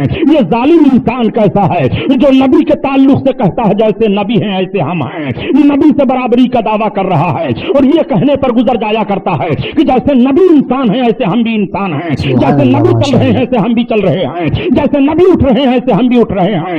ظالم صحابی کا عقیدہ ملاحظہ کر سرکار حضرت علی رضی اللہ تعالیٰ عنہ 6 مرتبہ ادب کی بنیاد پر لعاب شریف آپ کے منہ میں ڈال رہے ہیں، 7 کی عدد پوری نہیں کر رہے ہیں، یہ ادب لا رہے ہیں. اللہ کے حبیب صلی اللہ علیہ وسلم نے اتنا نوازا. اب بڑے پیر دستگیر فرماتے ہیں جب میں بغداد کی سرزمین پر جامع مسجد میں واز کہنا شروع کیا تو پوری مسجد بھر جاتی ہے. پھر میں نے دوسرے جمعہ کو واز کہا تو مسجد کے باہر لوگ آ گئے. پھر میں نے واز کہا تو پورا گراؤنڈ بھر گیا. سرکار غوث پاک فرماتے ہیں کہ میرے واز کی محفل میں بیک وقت 70 ہزار کا مجمع ہوتا تھا. 400 لوگ قلم اور دعوات لے کر کے بیٹھتے تھے آپ کی تقریر کو لکھنے کے لیے. غوث پاک کا جب جلسہ ختم ہوتا تھا تو 250-300 مردے نکالے جاتے تھے. خوف الہی سے لوگ مر جایا کرتے تھے. یہ غوث پاک کی تقریر کا اثر ہوتا تھا. اے مسلمانوں آج ہم بیان کرتے رہیں تو بے نمازی نمازی نہیں بنتا ہے، ایک جھوٹا صادق نہیں بنتا ہے، ایک بیکار آدمی باکار نہیں بنتا ہے، ایک بد مذہب صحیح المذہب نہیں بنتا ہے. مگر یہ غوث اعظم کا وقار ملاحظہ فرمائیے، یہ غوث اعظم کی سچائی ملاحظہ فرمائیے، یہ غوث اعظم کی دیانت دیکھتے چلیے، یہ غوث اعظم کی صداقت ملاحظہ فرماتے چلیے. سرکار غوث اعظم بڑے پیر دستگیر 70 ہزار مجمع کو خطاب فرما رہے ہیں. اور حالات یہ تھے پیارے کہ آج اگر لاؤڈ اسپیکر نہ ہو ہم تقریر کریں تو آپ تک آواز نہیں پہنچتی ہے اور ہم بیان نہیں کر پا رہے ہیں. غوث پاک بڑے پیر دستگیر کا حال یہ تھا کہ 70 ہزار کو خطاب فرماتے تھے اور بیک وقت آپ کی آواز سب کو برابر پہنچتی رہتی تھی. وہ سرکار غوث پاک بڑے پیر دستگیر ہیں. بڑے پیر کو کہاں کہاں دیکھو گے، بڑے پیر مفتی اعظم عراق کہے جانے لگے. سرکار غوث پاک کی بارگاہ میں کوئی بھی اپنی حاجت لے کر کے جاتا تھا تو وہ رد نہیں فرمایا کرتے تھے. دینی حاجت ہو یا دنیاوی حاجت ہو، جس قسم کی بھی ضرورتیں سرکار غوث پاک کی بارگاہ میں لے کر کے حاضر ہوتے سرکار غوث پاک پیش فرما دیا کرتے تھے اور اس کی حاجتوں کو پوری فرما دیا کرتے تھے. سرکار بڑے پیر ہم بیمار ہیں، دعا فرماتے اچھا ہو جاتا. حضور ہماری یہ مشکل ہے، آپ دعا کرتے اس کی مشکل حل ہو جاتی. حضور ہمارے لیے معاملہ ہے. ایک مرتبہ یہی سرکار بڑے پیر غوث اعظم تشریف لے گئے دریائے دجلہ کے کنارے. آپ کے ساتھ آپ کے چند معتقدین ہیں. ایک بوڑھی عورت بیٹھ کر کے زارو قطار رو رہی ہے. غوث اعظم نے پوچھا خاتون کیوں رو رہی ہو؟ انہوں نے چہرہ دیکھا. دیکھنے کے بعد کہا یا شیخ مجھ سے نہ پوچھئے میں کیوں رو رہی ہوں. بڑی مصیبت میں ہوں. بڑی مصیبت میرے اوپر پڑی ہے. میں اس دریا کے کنارے آ کر کے بیٹھ کر کے رو لیتی ہوں تو تھوڑی سی مجھے ڈھارس بن جایا کرتی. ہائے میرا لال کہاں چلا گیا؟ میرا بچہ اسی دریا میں ڈوب گیا. بڑے پیر فرماتے ہیں آخر معاملہ کیا ہے بتاؤ تو. اس بوڑھی خاتون نے کہا یا شیخ آج سے 12 برس پہلے میرا بیٹا جوان تھا, دولہا بن کر کے گیا تھا اسی دریا کو پار کر کے شادی کرنے کے لیے, اور ادھر سے آ رہا تھا. دریا میں ایک طوفان اٹھا. اس طوفان کے نظر کشتی ہو گئی, کشتی ڈوب گئی, باراتی ڈوب گئے, میرا بچہ ڈوب گیا. اس مصیبت کو سوچتی ہوں تو بے قرار ہو جاتی ہوں. آ کر کے انہی دریا کی لہروں کو دیکھتی ہوں, بیٹھ کر رو لیا کرتی ہوں تو تھوڑی سی تسلی حاصل ہو جایا کرتی ہے. اس نے ایسے پردرد انداز میں غوث پاک کے پاس عرض کیا. اس کو کیا خبر یہ غوث ہیں, اس کو کیا خبر یہ مصیبتوں کو دور کرنے والے ہیں. سرکار غوث اعظم کی بارگاہ میں عرض کیا کون ہے میری مصیبت کو دور کرنے والا, کون ہے ہماری پریشانی میں کام آنے والا. تب تک آپ ارشاد فرماتے ہیں یا ایھا الناس اخرجوا من البحر, اے لوگوں سمندر سے نکلو. اتنا کہنا تھا کہ ڈوبی ہوئی کشتی 12 برس کی باہر نکل آتی ہے. دریا کی لہروں پر کشتی چل رہی ہے, آ رہی ہے. یہ موت ہے, یہ زندگی ہے. میں کہنا چاہتا ہوں اے خوش عقیدہ مسلمانوں, بڑے پیر کی طاقت کا جب تم اندازہ نہیں لگا سکتے ہو تو رسول اللہ کی طاقت و قوت کا اندازہ تمہیں کیسے لگے گا؟ یہ بڑے پیر کی کرامت ہے. ڈوبی ہوئی کشتی نکل آتی ہے. ذرا 12 برس کا اندازہ آپ لگائیے. 12 برس تک جو دریا میں ڈوبا رہے اس کے جسم کا حال کیا ہوگا, اس کی ہڈیوں کا حال کیا ہوگا, اس کے سارے ماحول کا حال کیا ہوگا. لیکن نہیں, دیکھو یہ اللہ کے ولی سرکار غوث اعظم ہیں. مقدس زبان سے بات نکلتی ہے اور رب تعالیٰ جو ماں کے پیٹ میں بندے کو وجود دے دیتا ہے. کشتی ڈوبی ہوئی ہے سمندر میں, سمندر کی لہروں اور سمندر کے تھپیڑوں پر کشتی چلی آ رہی ہے. وہ پانی کے اندر سے رب تعالیٰ ان اپنے بندوں کو نکال رہا ہے. اپنے محبوب بندے کے عرض کرنے پر سرکار غوث اعظم پیر پیراں وہ ہیں, وہی نکلنے والا دولہا آج کبیر الدین دریائی دولہا کے نام سے مشہور ہیں. پوری تاریخ اٹھا کر کے پڑھ ڈالو, یہ سرکار غوث اعظم بڑے پیر کی کرامت سے زندہ ہوئے تھے. اور ایک بات بتاؤں, ارے یار چھاتا گرا لو, تھوڑی دیر بارش کیا نام برداشت کر لو, یہ بارش کا موسم ہے. اللہم صلی علی سیدنا مولانا محمد شفیعنا وقریبنا مولانا محمد بارک وسلم صلاۃ و سلام علیہ صلی اللہ تعالی علیہ وسلم. صلی اللہ تعالی. چونکہ بارش کا موسم ہے تو بارش تو تھوڑی تھوڑی آتی ہی رہے گی. اس میں کون بڑی کرامت, اللہ کا یہ کم کرم ہے الحمدللہ کہ آپ بیٹھے ہیں ٹھنڈے ٹھنڈے. سنیے سرکار غوث اعظم بڑے پیر دستگیر کے تعلق سے آج کچھ لوگ بڑی ٹھٹائی سے کہا کرتے ہیں یار تم لوگ اللہ والوں سے اعتقاد رکھا کرتے ہو اور ان سے مانگا کرتے ہو, یہ تمہیں کیا دے سکتے ہیں؟ پاگل ہو تم, یہ تو واقعی کچھ نہیں دے سکتے. بغیر رب کے حکم کے ایک ذرہ کوئی نہیں ہلا سکتا ہے. ہمارا اعتقاد یہ ہے کہ یہ رب کے محبوب ہیں. ہم جب ان کا وسیلہ رب کی بارگاہ میں پیش کرتے ہیں تو رب تعالیٰ قبول فرماتا ہے اور انہی اپنے محبوبوں کی چوکھٹ سے ہمیں عطا فرمایا کرتا ہے. اس لیے ہم اللہ والوں سے مانگا کرتے ہیں. آؤ دیکھو بڑے پیر دستگیر کیسے دے دیا کرتے ہیں. بڑے پیر کا حال تو یہ ہے پیارے. ایک خاتون حاضر ہوئی سرکار غوث پاک کی بارگاہ میں اور عرض کرتی ہیں حضور میرے پاس کئی بچیاں ہیں, آپ دعا فرما دیجئے کوئی بچہ پیدا ہو جائے.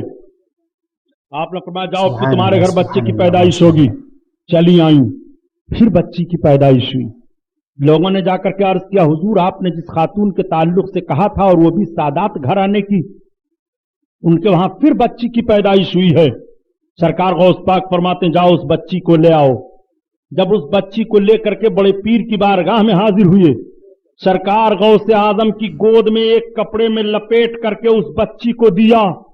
بڑے پیر اپنی گود میں لیتے ہیں, ادھر سے ادھر گھمایا, فرمایا لو یہ بچہ ہے. اب لوگوں نے جب اس کو لے کر کے دیکھا تو دیا تو تھا بچی, اب لے رہے ہیں آپ کی گود سے تو واقعی ہے وہ بچہ. وہ ایسا بچہ ہے کہ تاریخ دہرا دوں, اسی بچے کا نام شیخ شہاب الدین سہروردی ہے. کیا بات, جن سے ایک سلسلہ سہروردیہ ہی چلا ہے. یہ پیدائشی طور پر بچی تھے، غوث اعظم کی دعا سے بچہ بنے ہیں۔ وہ سرکار غوث اعظم پیرے پیرے میرا میرا، سرکار غوث اعظم کی نگاہ ہے۔ صحیح کہا ڈاکٹر اقبال نے، کوئی اندازہ کر سکتا ہے ان کے زور بازو کا، نگاہ مرد مومن سے بدل جاتی ہیں تقدیریں۔ تم آؤ غوث پاک کو کہاں کہاں دیکھو گے۔ آج سرکار غوث اعظم بڑے پیر دستگیر رضی اللہ تعالیٰ عنہ کے تعلق سے بہت ساری باتیں سامنے لائی جاتی ہیں اور بہت ساری باتیں بتائی جاتی ہیں۔ بڑے پیر کے تعلق سے یہ بتایا جاتا ہے، بڑے پیر کی بارگاہ میں سوال کر رہے ہو، بڑے پیر کیا دے سکتے ہیں؟ بڑے پیر کی بارگاہ میں مانگ رہے ہو، وہ تمہارے لیے کیا کر سکتے ہیں؟ آؤ سنو سنو، بڑے پیر خود ارشاد فرماتے ہیں کہ جہاں پر سورج نکل رہا ہے وہاں پر میرا مرید ہو، اور جہاں پر سورج ڈوب رہا ہے میں وہاں پر ہوں۔ میرا مرید مجھے پکارے، اس کا سطر کھل جائے تو میں اس کے سطر کو ڈھانپ دیتا ہوں۔ سطر ڈھانپنے سے مطلب یہ ہے کہ اللہ تعالیٰ سرکار غوث پاک کے صدقہ میں اپنے اس بندے کو ذلت و رسوائی سے بچا لیتا ہے، ورنہ یہاں سطر سے مراد کپڑے کا معاملہ نہیں ہے۔ یعنی سرکار غوث پاک کے فرمان کا مطلب یہ ہے کہ اگر وہ میرا چاہنے والا جہاں سورج نکل رہا ہے وہاں ہو، اور میں جہاں سورج ڈوب رہا ہے وہاں رہوں، وہاں سے وہ مجھ کو پکارے ذلیل و رسوا ہونے والا ہو تو میں بچا لیتا ہوں، اس کے سطر کو ڈھانپ دیتا ہوں، اس کے عیب کو چھپا دیتا ہوں۔ وہ سرکار غوث اعظم پیرے پیرا میرے میرا ہیں۔ یہی سرکار غوث پاک فرماتے ہیں کہ میں محو عبادت تھا کہ ندا آتی ہے، عبد القادر کیا چاہتے ہو؟ میں نے عرض کیا پروردگار جو میں چاہتا ہوں تیرے علم میں ہے۔ پھر ندا آتی ہے، عبد القادر کیا چاہتے ہو؟ میں نے عرض کیا مولا میری نیت جو ہے تیرے علم میں ہے۔ پھر ندا آتی ہے، عبد القادر کیا چاہتے ہو؟ میں نے عرض کیا الہ العالمین جو میں ارادہ کر رہا ہوں وہ تیرے علم میں ہے۔ تب تک ندا آئی، عبد القادر جا، میں نے تجھے وہ عطا کیا کہ تیرا نام لیوا جو بھی ہوگا اور تجھ سے محبت کرنے والا جو بھی ہوگا، جب تک اسے توبہ کی توفیق نہیں مل جائے گی تب تک اسے میں موت نہیں دوں گا، وہ مر نہیں سکتا ہے۔ اللہ اللہ، یہ سرکار غوث اعظم کے چاہنے والے کا مرتبہ ہے۔ اسی لیے کہا جاتا ہے بڑے پیر سے محبت کیا کرو اور بڑے پیر سے لگن رکھا کرو۔ بڑے پیر سے محبت کرنے والا مرنے سے پہلے پہلے وہ توبہ کر کے مرتا ہے، اور نبی کونین صلی اللہ علیہ وسلم ارشاد فرماتے ہیں التائب من الذنب کمن لا ذنب لہ، گناہوں سے توبہ کرنے والا ایسے ہی ہو جاتا ہے گویا اس نے گناہ نہیں کیا۔ کتنا بڑا اچھا مرد مومن وہ ہے، کتنی اچھی اس کی زندگی ہے جس کو توبہ کی توفیق مل جائے اور توبہ کر کے وہ دنیا سے جائے۔ یہ بڑے پیر پر رب کا انعام ہے، یہ بڑے پیر پر رب کا کرم ہے، یہ بڑے پیر پر رب کا احسان ہے کہ بڑے پیر سے محبت کرنے والا اگر دنیا سے جائے گا تو توبہ کر کے جائے گا۔ اور زیادہ دور جانے کی ضرورت نہیں ہے، تاریخ کا ایک ورق آپ کے سامنے رکھتا چلو۔ آپ جب آتے ہو بمبئی کی طرف تو راستے میں برہان پور پڑتا ہے۔ برہان پور کا ایک واقعہ بتایا جاتا ہے کہ برہان پور کے شہر میں ایک غیر مسلم تھا۔ جب سرکار بڑے پیر دستگیر کی 11ویں کی تاریخ آتی تھی تو بڑے پیر دستگیر کی بڑی دھوم دھام سے 11ویں کیا کرتا تھا۔ نہ جانے کس بنیاد پر اس کو کیسی عقیدت ہو گئی تھی کہ بہت کچھ فقیروں کو لٹاتا، بہت کچھ لوگوں کو کھلاتا پلاتا۔ لوگ جب کہتے کہ تم تو ان کے دھرم کے نہیں ہو تو کہتا سنو سرکار بڑے پیر لوگوں کا کرم بدل دیا کرتے ہیں، میں ان کے دھرم کا نہیں ہوں لیکن ان کی کرپا سے اپنے کرم کو بدلنے کے لیے میں جانتا ہوں کہ وہ کرم کر دیں گے تو ہمارا کرم بدل جائے گا۔ چنانچہ جب وہ مرنے کے بعد لوگ خاندانی طور پر اس کو کفن دفن کرنے کے لیے لے گئے دریا کے کنارے، اور لکڑیاں جمع کر کے جب اس کو جلانے لگے تو آگ لگ ہی نہیں رہی ہے۔ ٹین کی ٹین گھی الٹ دیتے ہیں، آگ نہیں لگ رہی ہے، تیل ڈالتے ہیں، آگ نہیں لگ رہی ہے۔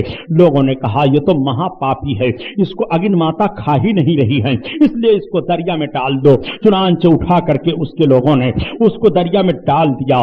دریا میں ڈال کر کے سارے لوگ چلے آئے۔ برہان پور کے اس وقت کے سب سے بڑے جو شیخ تھے وہ خواب دیکھتے ہیں، سرکار غوث اعظم بڑے پیر تشریف لائے ہیں، آپ فرماتے ہیں چلے جاؤ دریا کے کنارے ایک لاش تمہیں ملے گی، اس کو نکالو اور نکال کر کے لاؤ، اس کو مسلم قبرستان میں تجہیز و تکفین کا انتظام کرو۔ سرکار کے اس بشارت پر وہ اٹھے اور اٹھ کر کے گئے تو جیسے خواب دیکھا تھا ہو بہو اسی طرح سے پا رہے ہیں۔ آپ نے معلوم کیا، معلوم کرنے کے بعد پتا چلا کہ ایک غیر مسلم تھا جو اس طرح سے ہم اس کو پھونکنا چاہتے تھے لیکن اس کی لاش جلی نہیں تو ہم لوگوں نے دریا میں اٹھا کر کے پھینک دیا۔ آپ نے کہا تھا حضور آخر اس کے لیے ایسا معاملہ کیوں ہے کہ دریا میں وہ پڑا ہے؟ تو آپ نے فرمایا سنو لوگ اس کو غیر مسلم جانتے ہیں لیکن جب وہ میری 11 رحمی کرتا رہا اور مرنے کا وقت اس کے آیا تو مرنے سے پہلے اسے توبہ کی توفیق مل گئی، وہ مسلمان ہو گیا تھا، مرنے سے پہلے وہ مسلمان ہو کر کے مرا ہے، اس لیے تمہیں حکم دیا جا رہا ہے اس کو مسلم قبرستان میں دفن کر دو۔ چنانچہ اس کی لاش کو اٹھا کر کے لائے شیخ وقت اور مسلم قبرستان میں تجہیز و تکفین کا انتظام کیا جاتا ہے۔ کہنے کا مطلب یہ ہے کہ آپ واقعاتی طور پر غوث اعظم کی کرامت کو ملاحظہ فرماتے ہوئے چلیے کہ اگر ایک غیر مسلم ہے اور بڑے پیر کی گیارہویں اس طرح سے کر رہا ہے تو مرنے سے پہلے اسے ہدایت مل جاتی ہے، مرنے سے پہلے وہ کلمہ کی توفیق پا جاتا ہے اور کلمہ پڑھ کر کے مرتا ہے۔ پیارے غیر کلمے والا اگر غوث کو یاد کر رہا ہے تو مرنے سے پہلے اسے کلمہ پڑھنے کی توفیق مل جاتی ہے، کلمہ پڑھنے والا ضرور اسے توبہ کی توفیق مل جائے گی۔ اسی لیے آپ سے کہا جاتا ہے کہ غوث اعظم کو اٹھتے بیٹھتے یاد کرتے رہو، غوث اعظم کو سوتے جاگتے یاد کرتے رہو۔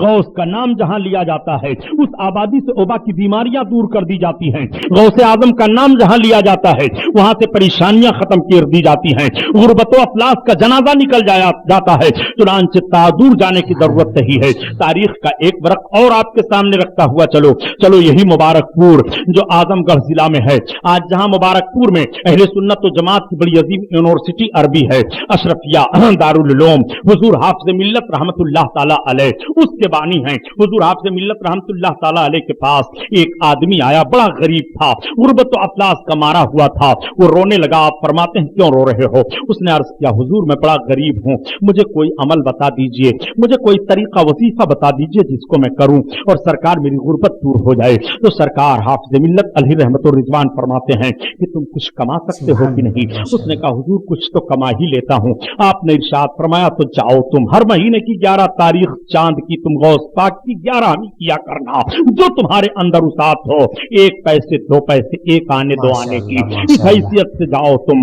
سرکار غوث پاک کی 11ویں کی نیت سے ہر مہینے کی چاند کی 11 تاریخ کو منایا کرنا، اللہ تمہاری دشواریوں کو دور فرما دے گا۔ وہ چلا آیا اور اس نے بڑے پیر غوث پاک کی 11ویں اس حیثیت سے منانی شروع کر دی۔ چند ہی مہینے گزرے تھے، ایسے اسباب پیدا ہوئے کہ الحمدللہ اس کے کاروبار بڑھ گئے اور بڑی برکت ہوئی۔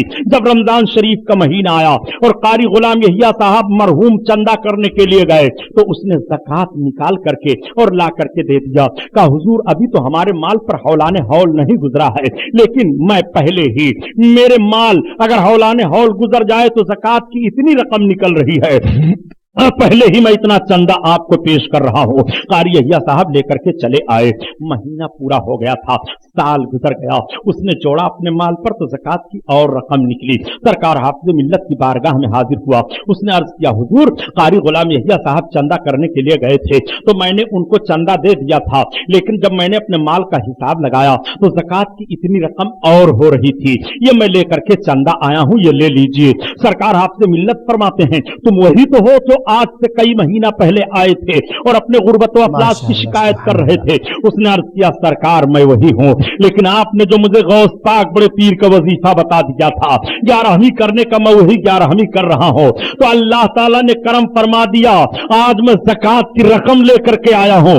سرکار میری دنیا بھی بن گئی ہے اور میں دیندار بھی بن گیا ہوں، حضور میری ایک وقت کی نماز بھی اب نہیں چھوٹ رہی ہے، میں نماز بھی پڑھ رہا ہوں، قرآن کی تلاوت بھی کر رہا ہوں۔ اللہ کے ولی کی نگاہ دیکھ رہی ہے کہ پہلے اسے غوث کے قریب کر دو، اس کی دنیا بھی بن جائے گی، اس کا دین بھی بن جائے گا، اس کی غربت بھی دور ہو جاتی ہے اور دیندار بھی ہو جایا کرتا ہے۔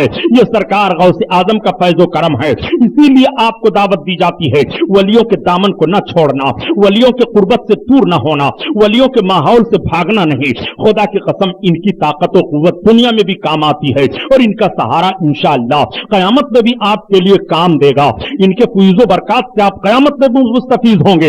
اپنے غوث اعظم کو آپ دیکھتے چلیے، سرکار غوث اعظم بڑے پیر دستگیر رحمت اللہ تعالی علیہ اپنے وقت کے بہت بڑے مفتی اعظم عراق بولے جا رہے ہیں۔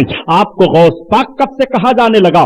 آپ کی دہش اور آپ کی داد، آپ کا لین دین اتنا مشہور ہوا کہ کوئی غریب، کوئی بھی ضرورت مند آپ کے دروازے سے محروم نہیں واپس جاتا تھا، تو سارے لوگ آپ کو غوث کہنا شروع کر دیے۔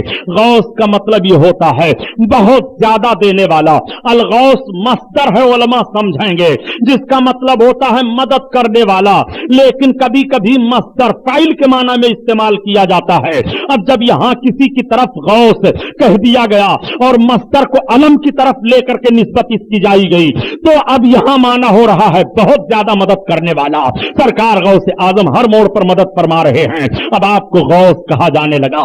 इराक का बच्चा बच्चा गौस कह रहा है, इराक के लोग गौस पाक बोल रहे हैं।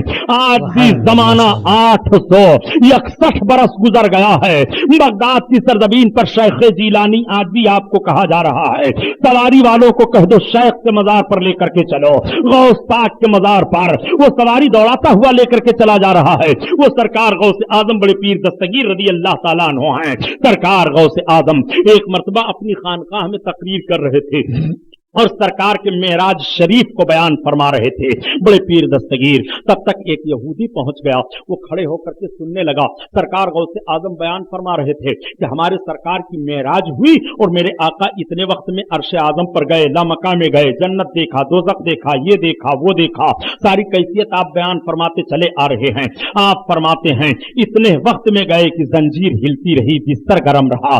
उसने कहा यह बात तो समझ ही में नहीं आती है, एक इंसान इतने टाइम में अर्श पर चला जाए, लामका में चला जाए, जन्नत देख ले, दोजख देख ले, बैतुल मुकद्दस देख ले, चलो ये सब लायानी बातें हैं, मुसलमानों का अजीब हाल है। वो यहूदी ये कह करके अपनी महफिल से भाग आया।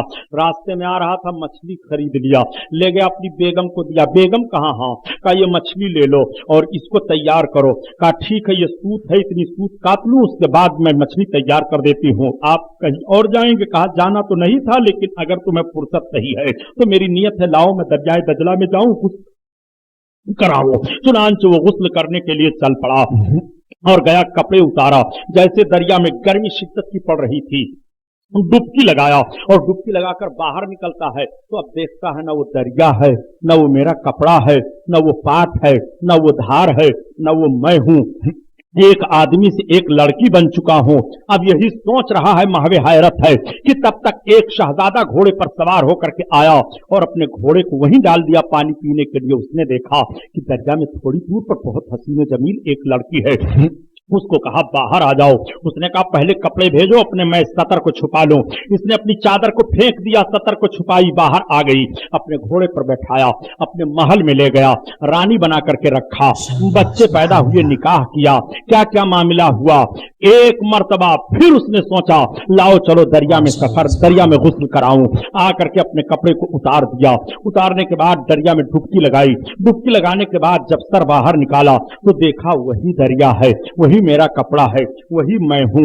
ये मामला सारा क्या है? अच्छा, भूं में पड़ जाता है, सोचने लगता है, अक्ल जवाब दे गई है, कुछ बात समझ में नहीं आ रही है।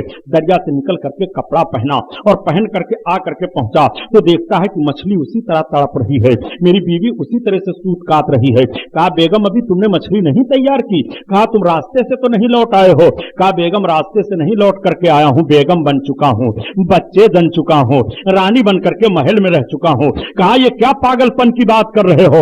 अरे कहा बेगम उठो तो अपनी बीबी को लिया। जब सरकार गौस पाक की बारगाह में पहुंचा तो देखा अभी वही वाकया बयान फरमा रहे हैं। बड़े पीर ने फरमाया जो सरकार के मेराज को समझना चाहे वो यहूदी से समझ ले। उसने कहा सरकार अब मेराज बाद में समझाइएगा, मुझे दामने करम में लेकर के इस्लाम का कलमा पेश फरमा दीजिए।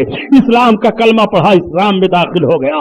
वो सरकार गौसे आजम पीरे पीरा मीरे मीरा हैं। कहां कहां गौसे आजम को देखोगे, जिस मोड़ पर गौसे आजम को देखो बेमिसाल देखोगे। गौसे आजम की सुबह बेमिसाल है, गौसे आजम की शाम बेमिसाल है, गौसे आजम की इबादत बेमिसाल है, गौसे आजम का रहना सहना बेमिसाल है, गौसे आजम की दादो दहिश बेमिसाल है, गौसे आजम का लेन देन बेमिसाल है, गौसे आजम का इल्म बेमिसाल है, गौसे आजम का करम बेमिसाल है। गौसे आजम को कोई पुकार करके तो देखे, गौसे आजम कहां कहां काम आ रहे हैं। खुदा की कसम किसी भी मोड़ पर गौस का पुकारने वाला महरूम नहीं रहता है। अरे सरकार गौसे आजम तो ऐसे हैं खुदा की कसम। गौस पाक रदी अल्लाह ताला अन्हु एक खादिम थे जिनका नाम हजरत अली अरबी है और हजरत अली अरबी रदी अल्लाह ताला अन्हु की उम्र 60 बरस की हो गई थी।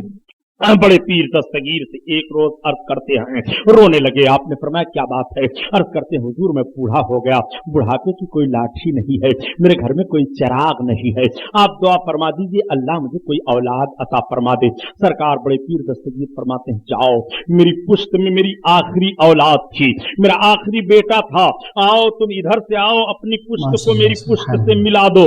चुनांचे हजरत अली अरबी ने अपनी पीठ को गौसे आजम के पीठ से मस्त कर दिया। आप फरमाते हैं जाओ बच्चा मैंने तुझे दे दिया और तेरे घर बच्चा पैदा होगा, उसका नाम मोहम्मद मुहिउद्दीन रखना, वो अल्लाह का बहुत बड़ा वली होगा। चुनांचे हजरत अली अरबी आए, उनके वहां बच्चे की वलादत हुई, उन्हीं का नाम रखा गया मोहम्मद मुहिउद्दीन, जिनका लक़ब इब्ने अरबी है।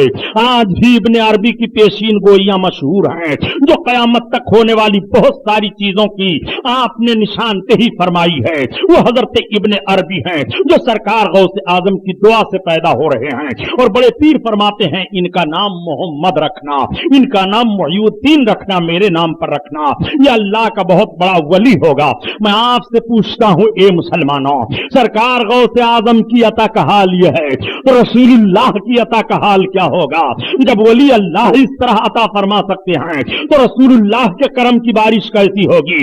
इसीलिए तो आला हजरत अजीमुल बरकत फरमाते हैं कि खल्क के हाकिम हो तुम, रिज़्क़ के कासिम हो तुम, खल्क के हाकिम हो तुम, रिज़्क़ के कासिम हो तुम, और जो मिला तुमसे मिला, तुम पे करो दुरूद। वो सरकार कायनात सल्लल्लाहु अलैहि वसल्लम की जाते गिरामी है, ये सब आका के नाइबीन हैं, ये सब आका के दर से लेकर के आका के गुलामों को अता फरमाने वाले हैं। आओ देखो इसी की एक कड़ी खतीब मशरिक हजरत अल्लामा मुश्ताक अहमद निजामी की भी है, जिनकी याद में आपने इस महफिल को मुनाकिब किया। वो लोग बड़े अच्छे हैं जो अपने बुजुर्गों की यादों को मनाया करते हैं। देखो यही निजामी साहब रहमतुल्लाह अलैह हैं, इनको गौस पाक से इतनी मोहब्बत थी, इतनी मोहब्बत थी, अल्लाह अल्लाह। एक मरतबा निजामी साहब रहमतुल्लाह अलैह ही बयान फरमा रहे थे मेमन कौम के ताल्लुक से। आप फरमाते हैं ये मेमन कौम एक बुत परस्त कौम थी, ये बुतों की पूजा किया करती थी। चुनांचे एक मरतबा एक दरिया के किनारे ये पूरी कौम गई और अपने बुत की पूजा करने के लिए जा रही थी। रास्ते में दरिया है, उस पार इनका बुतखाना है, बुतखाने के करीब ये पहुंचना चाहते हैं। एक बुजुर्ग मिल गए, आपने फरमाया कहां जाना चाहते हो?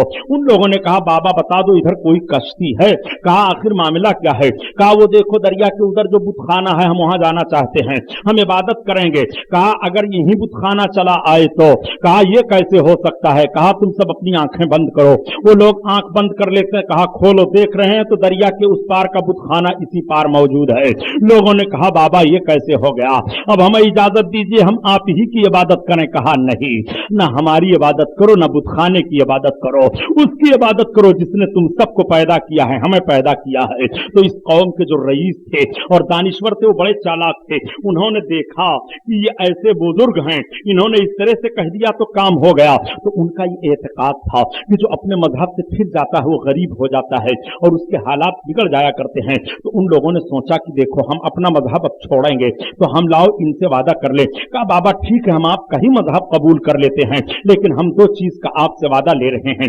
एक तो ये वादा कीजिए कि कभी हमारे खानदान में गुर्बत ना आने पाए, और दूसरे कभी हमारे खानदान से हुस्न न जाने पाए। चुनांचे आपने फरमाया जाओ, न तुम्हारे खानदान में गुर्बत आएगी और न तुम्हारे खानदान से हुस्न जाएगा। सबको कलमा पढ़ा करके इस्लाम में दाखिल फरमा लिया।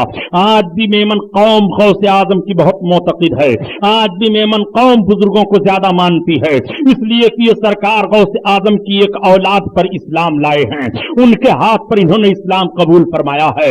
आओ मुसलमानों, यही निजामी साहब रहमतुल्लाह ताला अलैह हैं, इसी बंबई की सरजमीन पर आ रहे थे। हुजूर मुफ्ती आज़म हिंद रहमतुल्लाह ताला अलैह वगैरह पहले चले आए थे जहाज से, लेकिन लेकिन मौलाना नजामी साहब रहमतुल्लाह ताला अलैह जहाज का सफर नहीं फरमाते थे, आप ट्रेन से या बस से या कार से चला करते थे। चुनांचे नजामी साहब रहमतुल्लाह अलैह कार पर सवार हुए और भी कुछ साथी थे।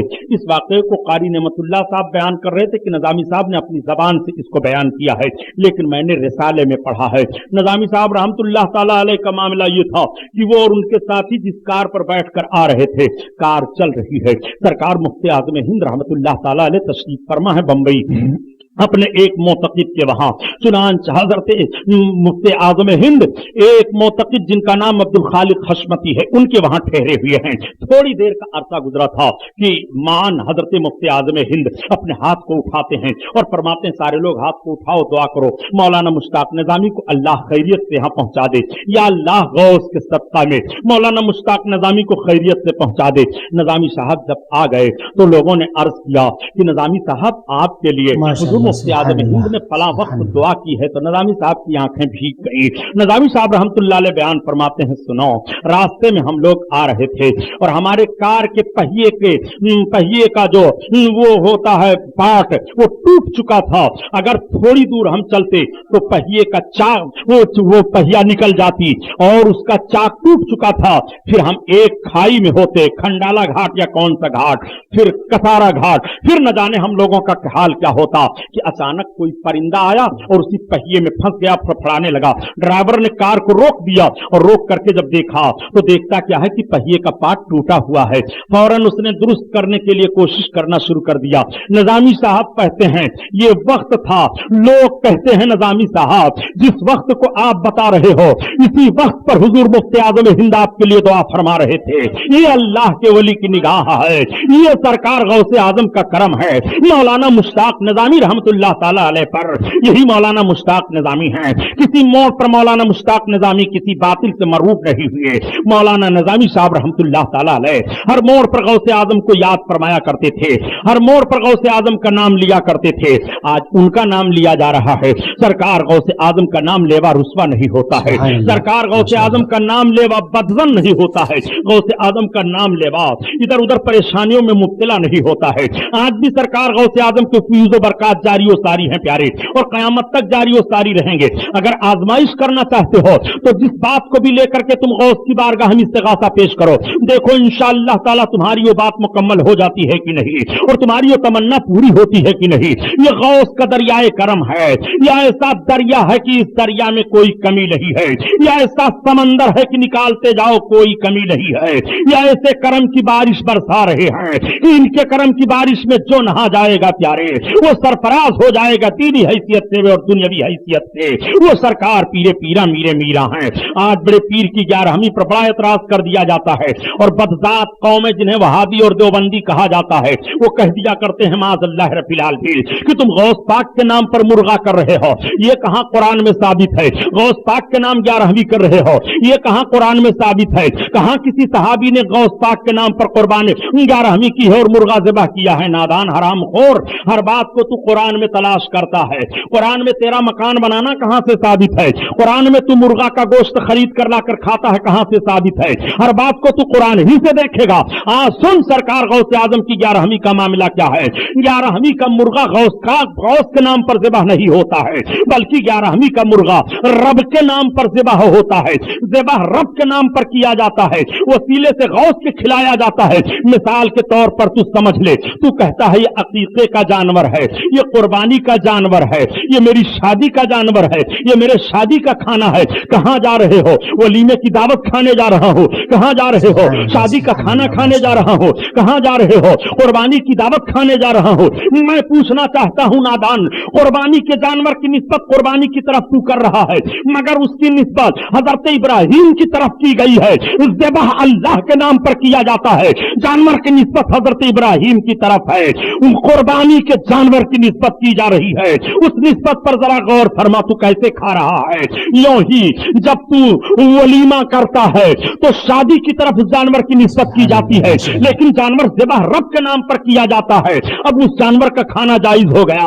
अकीका करता है तो जानवर ज़िबह तो रब के नाम पर किया जाता है, मगर जानवर की निस्बत बच्चे की तरफ कर दी जाती है, अकीके की तरफ कर दी जाती है। पता ये चला कि हर शय निस्बत से हराम नहीं होती है।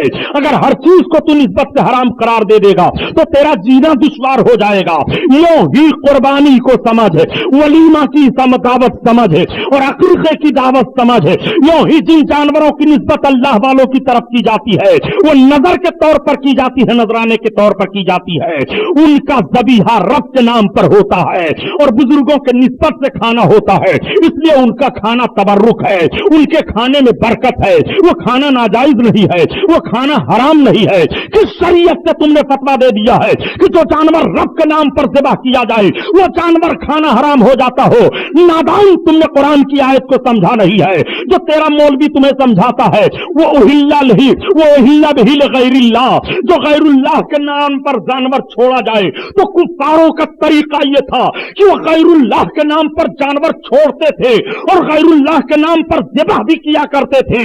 अब उस जानवर का खाना हराम है। यहां गैरुल्लाह के नाम पर जानवर छोड़ा तो जा रहा है मगर ज़िबा अल्लाह के नाम पर किया जा रहा है, इसलिए इसका खाना जायज है। तुमने तफसीर को नहीं समझा है, इसलिए कुरान के मफहूम का खून कर रहा है और बयान करता चला जा रहा है नादान कि रब ताला कुरान में बयान फरमाता है वमा उहिल्ला बिही लिगैरिल्लाह, और जो गैरुल्लाह के नाम पर जानवर छोड़ दिया गया है उस जानवर को अल्लाह ताला ने हराम फरमा दिया है। नादान, हराम खोर, जरा आयत के मफहूम को समझ। तमाम मुफस्सिरों ने यही तफसीर की है कि अल्लाह के नाम पर वो जानवर को छोड़ते थे और अल्लाह के नाम पर वो गैरुल्लाह के नाम पर जानवर को छोड़ते थे और गैरुल्लाह के नाम पर ही ज़िबा किया करते थे।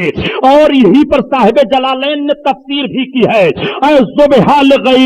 इसमें गैरुल्लाह यानी गैरुल्लाह के नाम पर जो ज़िबा किया जाए उस जानवर का खाना हराम है। तो जो गैरुल्लाह के नाम पर ज़िबा किया जाए वो जानवर कल भी खाना हराम था, आज भी खाना हराम है, और जो जानवर गैरुल्लाह के नाम पर छोड़ा जाए और अल्लाह के नाम पर ज़िबा किया जाए उस जानवर का खाना कल भी जायज था, आज भी जायज है।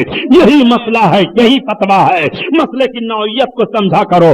दो किताबें पढ़ करके मुफ्ती बने घूम रहे हैं, हम बहुत बड़े शेखुल हदीस हैं, हम बहुत बड़े अल्लामा हैं, बरेलवियों को क्या इल्म आता है? नादान हराम खौर, तुम्हारी जमात को इल्म की हवा नहीं लगी है। अगर इल्म की हवा लगती तो गौस की 11वीं के मुनकिर ना होते तुम, गौस पाक की अजमत के इनकारी ना बनते तुम, गौस पाक को चैलेंज ना करते तुम।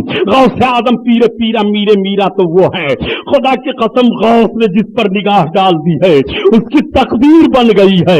बड़े पीर दस्तगीर की दावत होती है, बड़े पीर दस्तगीर दावत खाने के लिए तशरीफ ले गए। अब जरा अंदाजा लगाओ जो सरकार गौस पाक की दावत ले कितने एहतमाम से लेगा। और भी तमाम उलमाए इराक हैं, उलमाए बगदाद मौजूद हैं, दस्तरखान सजा दिया गया, सारे लोगों का हाथ झुलाया जा रहा है। तो शरीयत का मसला है कि जब खाने पर सब बैठ जाएं तो पहले जवानों के हाथ को धुलाओ, तब बूढ़े के हाथ को धुलाओ, और जब खाना खा चुके हैं तो पहले बुजुर्गों के हाथ को धुलाओ, फिर जवानों के हाथ को धुलाओ।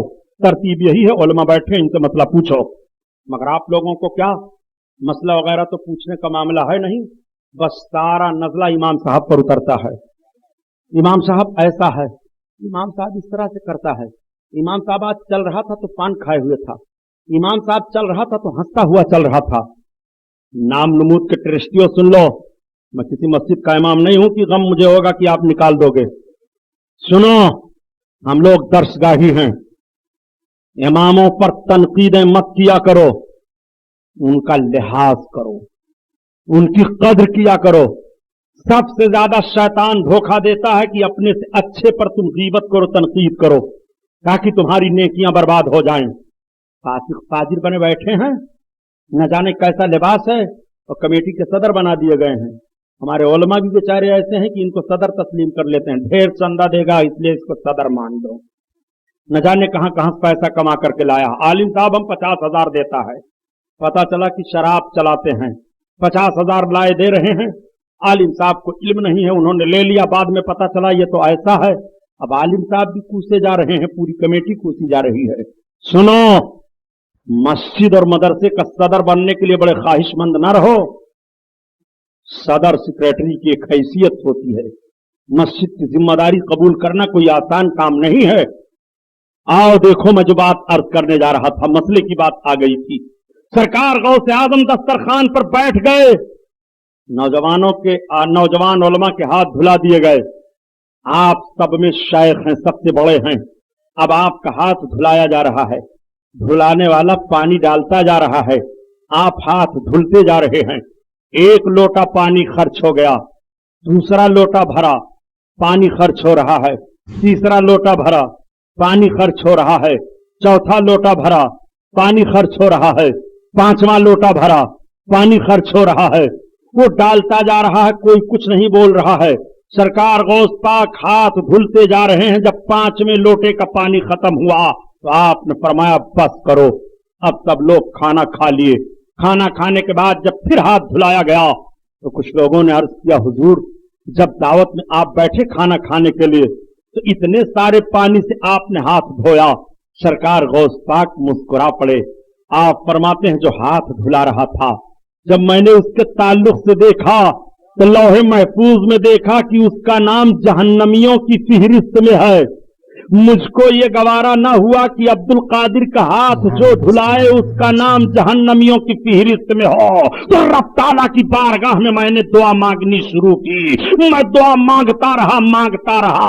जब अल्लाह ने मेरी दुआ को कबूल फरमा लिया और जहन्नमियों की फिहरिस्त से उसका नाम काट करके जन्नतियों की फिहरिस्त में लिख दिया गया, तब मैंने अपना हाथ धोना बंद किया। वो सरकार गौस पाक बड़े पीर हैं। बड़े पीर का नाम लिया करो तो घर के अंदर से जिन्नात भाग जाएंगे, मगर खुदे जिन्नात बने रहोगे तो जिन्नात क्या भागेंगे। और घर तो खुदे बने रहते हैं ये बिल्कुल। तो कहते हैं सुभानी साहब तावीज दे दीजिए, मौलाना महमूद आलम साहब रशीदी तावीज दीजिए ने, बहुत बड़ा जिन्नात हमारे घर में आ गया। तुम तो इतने बड़े जिन्नात हो कि तुमसे जिन्नात भी पनाह मांग रहा है।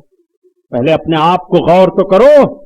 सरकार गौसे आजम का नाम मोहब्बत से लो तो अपने घर में नमाज पढ़ो तो खुद नमाजी बनो तो अपने आप को गुनाहों से बचाओ तो।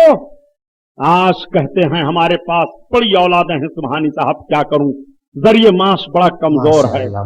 सरकार गौस पाक के कितनी औलादें थी मालूम है? कोई बताएगा इसमें से कितनी औलादों के बाप गौस पाक हैं? हर साल 11वीं प्रोग्राम होता है। वाह, मालूमात माशाअल्लाह। अरे पूरा दारुल उलूम उलट कर रख दीजिए तो इस कान से सुनेंगे उस कान से चले जाएंगे। दिन भर पढ़ाते रहो। हमारा एक साथी था, वो रात भर रट गए कि दिल्ली का बादशाह नादिर शाह दुर्रानी था, सवाल नंबर 14। जब सवेरे वो जाए सुनावने सबक भूल जाए तो 2-4 छड़ी मारा जाए तो उस्ताद कहें कि भाई ये किस तरह याद करता है, तो हम लोग बताते थे कि ये रटता रहता है रात भर मगर याद नहीं होता। वो कुछ नहीं रटता था, बस इतने का है सवाल नंबर 14, सवेरे वही भूल जाए। तो आपका भी हाल यही है, सवाल नंबर 14। सवाल नंबर 14 तो छोड़ो, और 14 नंबर है भी। इतनी तकरीरें यहाँ हुई हैं और किसी को इल्म नहीं कि सरकार गौस पाक कितनी औलादों के बाप हैं। तो ये 5 औलाद के बाप हो गए तो नमाज रोजा हज ज़कात सब खोए बैठे हैं माज़अल्लाह। सरकार गौस पाक कितनी औलादों के बाप हैं जानते हो? 49 औलादें थी आपके। कितनी औलादें? जोर से बोलो। 49 औलादों के बाप सरकार गौसे आजम हैं, जिसमें से 29 लड़के 20 बच्चियां। 49 औलादों के बाप की इबादत देखो। सरकार गौस पाक की इबादत का हाल ये था कि 40 बरस तक ईशा के वजू से फज्र की नमाज अदा किया था। ईशा की नमाज पढ़ना शुरू करते, रात भर इबादत करते रहते थे और उसी वजू से फज्र की नमाज पढ़ते थे। ये इबादत का हाल था। 15 बरस तक एक पैर पर खड़े होकर के कुरान की तिलावत करते रहे सरकार गौसे आजम मुजाहिदा के तौर पर, नफ्स को मारने के लिए। वो सरकार बड़े पीर हैं। बड़े पीर के जैसा उस दौर में कोई मालदार नहीं था। इतना कीमती कपड़ा बड़े पीर पहनते थे कि खलीफे वक्त घबरा जाता था आपके कपड़े को देख करके। एक मर्तबा खलीफे वक्त मुस्तंजिद बिल्लाह ने कहा, ए अब्दुल कादिर मुफ्ती आजम इराक, आपका कपड़ा इतना कीमती कहां से होता है? तो आप फरमाते हैं, तू मेरे कीमती कपड़े को देखता है, ये नहीं देखता है कि अब्दुल कादिर अपने रब की याद में कितनी बार मरा है और कितनी बार जिला है। जब मेरा रब हुक्म देता है तब पहनता हूं, जब मेरा हुक्म देता है रब तब खाता हूं, बगैर मैं अपने रब के मर्जी के कुछ नहीं करता हूं। सरकार गौसे आजम क्यों इतना कीमती कपड़ा पहनते थे? आपसे जब पूछा गया, हुजूर इतना कीमती कपड़ा, तो आप फरमाते हैं गरीबों के लिए। जो कपड़ा आप एक मर्तबा जेबतन कर लेते, उतारते, वो गरीब को दे देते, फिर उसको दोबारा नहीं पहनते थे। आपके वसीले से इतना कीमती कपड़ा गरीब पहन लिया करता था। क्या आपका भी यही मिजाज है कि अगर आप कीमती कपड़ा पहनो तो किसी गरीब के बारे में सोचो कि कीमती कपड़ा मैं उसे भी पहना दूं? ये सरकार गौस आजम का करम है। इतनी कीमती चादर आपकी होती थी कि एक मर्तबा अपनी चादर ओढ़े चले जा रहे थे, एक चोर ने पीछे से चादर को सरकाना चाहा। आप कहते हैं, अल्लाह, इसने अब्दुल कादिर की चादर को पकड़ लिया है तो अब छूटे ना। सामने से आया, अर्ज किया, हुजूर मुझे गुनाहों से तौबा करा लीजिए। सरकार गौस पाक ने गुनाहों से तौबा करवा लिया, अपने मुरीदों में शामिल फरमा लिया। एक मर्तबा चंद लोग शराब की टीन लेकर के आ रहे हैं, इधर से सरकार गौस पाक जा रहे हैं। निगाह उन लोगों की पड़ गई। बात बड़ी मशहूर थी कि बड़े पीर दस्तगीर चीजों को देख लिया करते हैं। लोग अपने दिल में सोचने लगे, अल्लाह, आज बड़े पीर गौस पाक के सामने जिल्लत और रुसवाई से बचा ले, हम सच्चे दिल से तौबा कर रहे हैं, कभी शराब नहीं पिएंगे। जब तक सरकार के करीब पहुंच गया, आपने फरमाया, क्या लेकर जा रहे हो? उन लोगों ने कहा, हुजूर घी है। आप फरमाते हैं, जाओ घी ही है। अब जब अपने घर गए, टीन को उलट रहे हैं तो शराब के बजाय घी उलट रहे हैं। वो सरकार गौस पाक हैं। सब हाजिर हुए, सच्चे दिल से तौबा किए और नेक बन गए। बुजुर्गाने दीन अपने नफ्स के लिए अपनी करामतों का इजहार नहीं फरमाया करते थे, बल्कि अपनी करामतों का इजहार इसलिए करते थे कि करामतों को देख करके अल्लाह के बंदे नेक बन जाएं, गुनाहों से मुतनफ्फिर हो जाएं और नेकियों की तरफ उनके कदम बढ़ने लगें। तो बुजुर्गों से मोहब्बत किया करो। मोहब्बत करने का पैगाम दिया जाता है। बड़े पीर से मोहब्बत करोगे तो क़यामत के दिन बड़े पीर के झंडा के तले नीचे रहोगे। तो बताओ, बड़े पीर के झंडा के तले रहना चाहते हो कि वहाबी देवबंदियों के साथ रहना चाहते हो?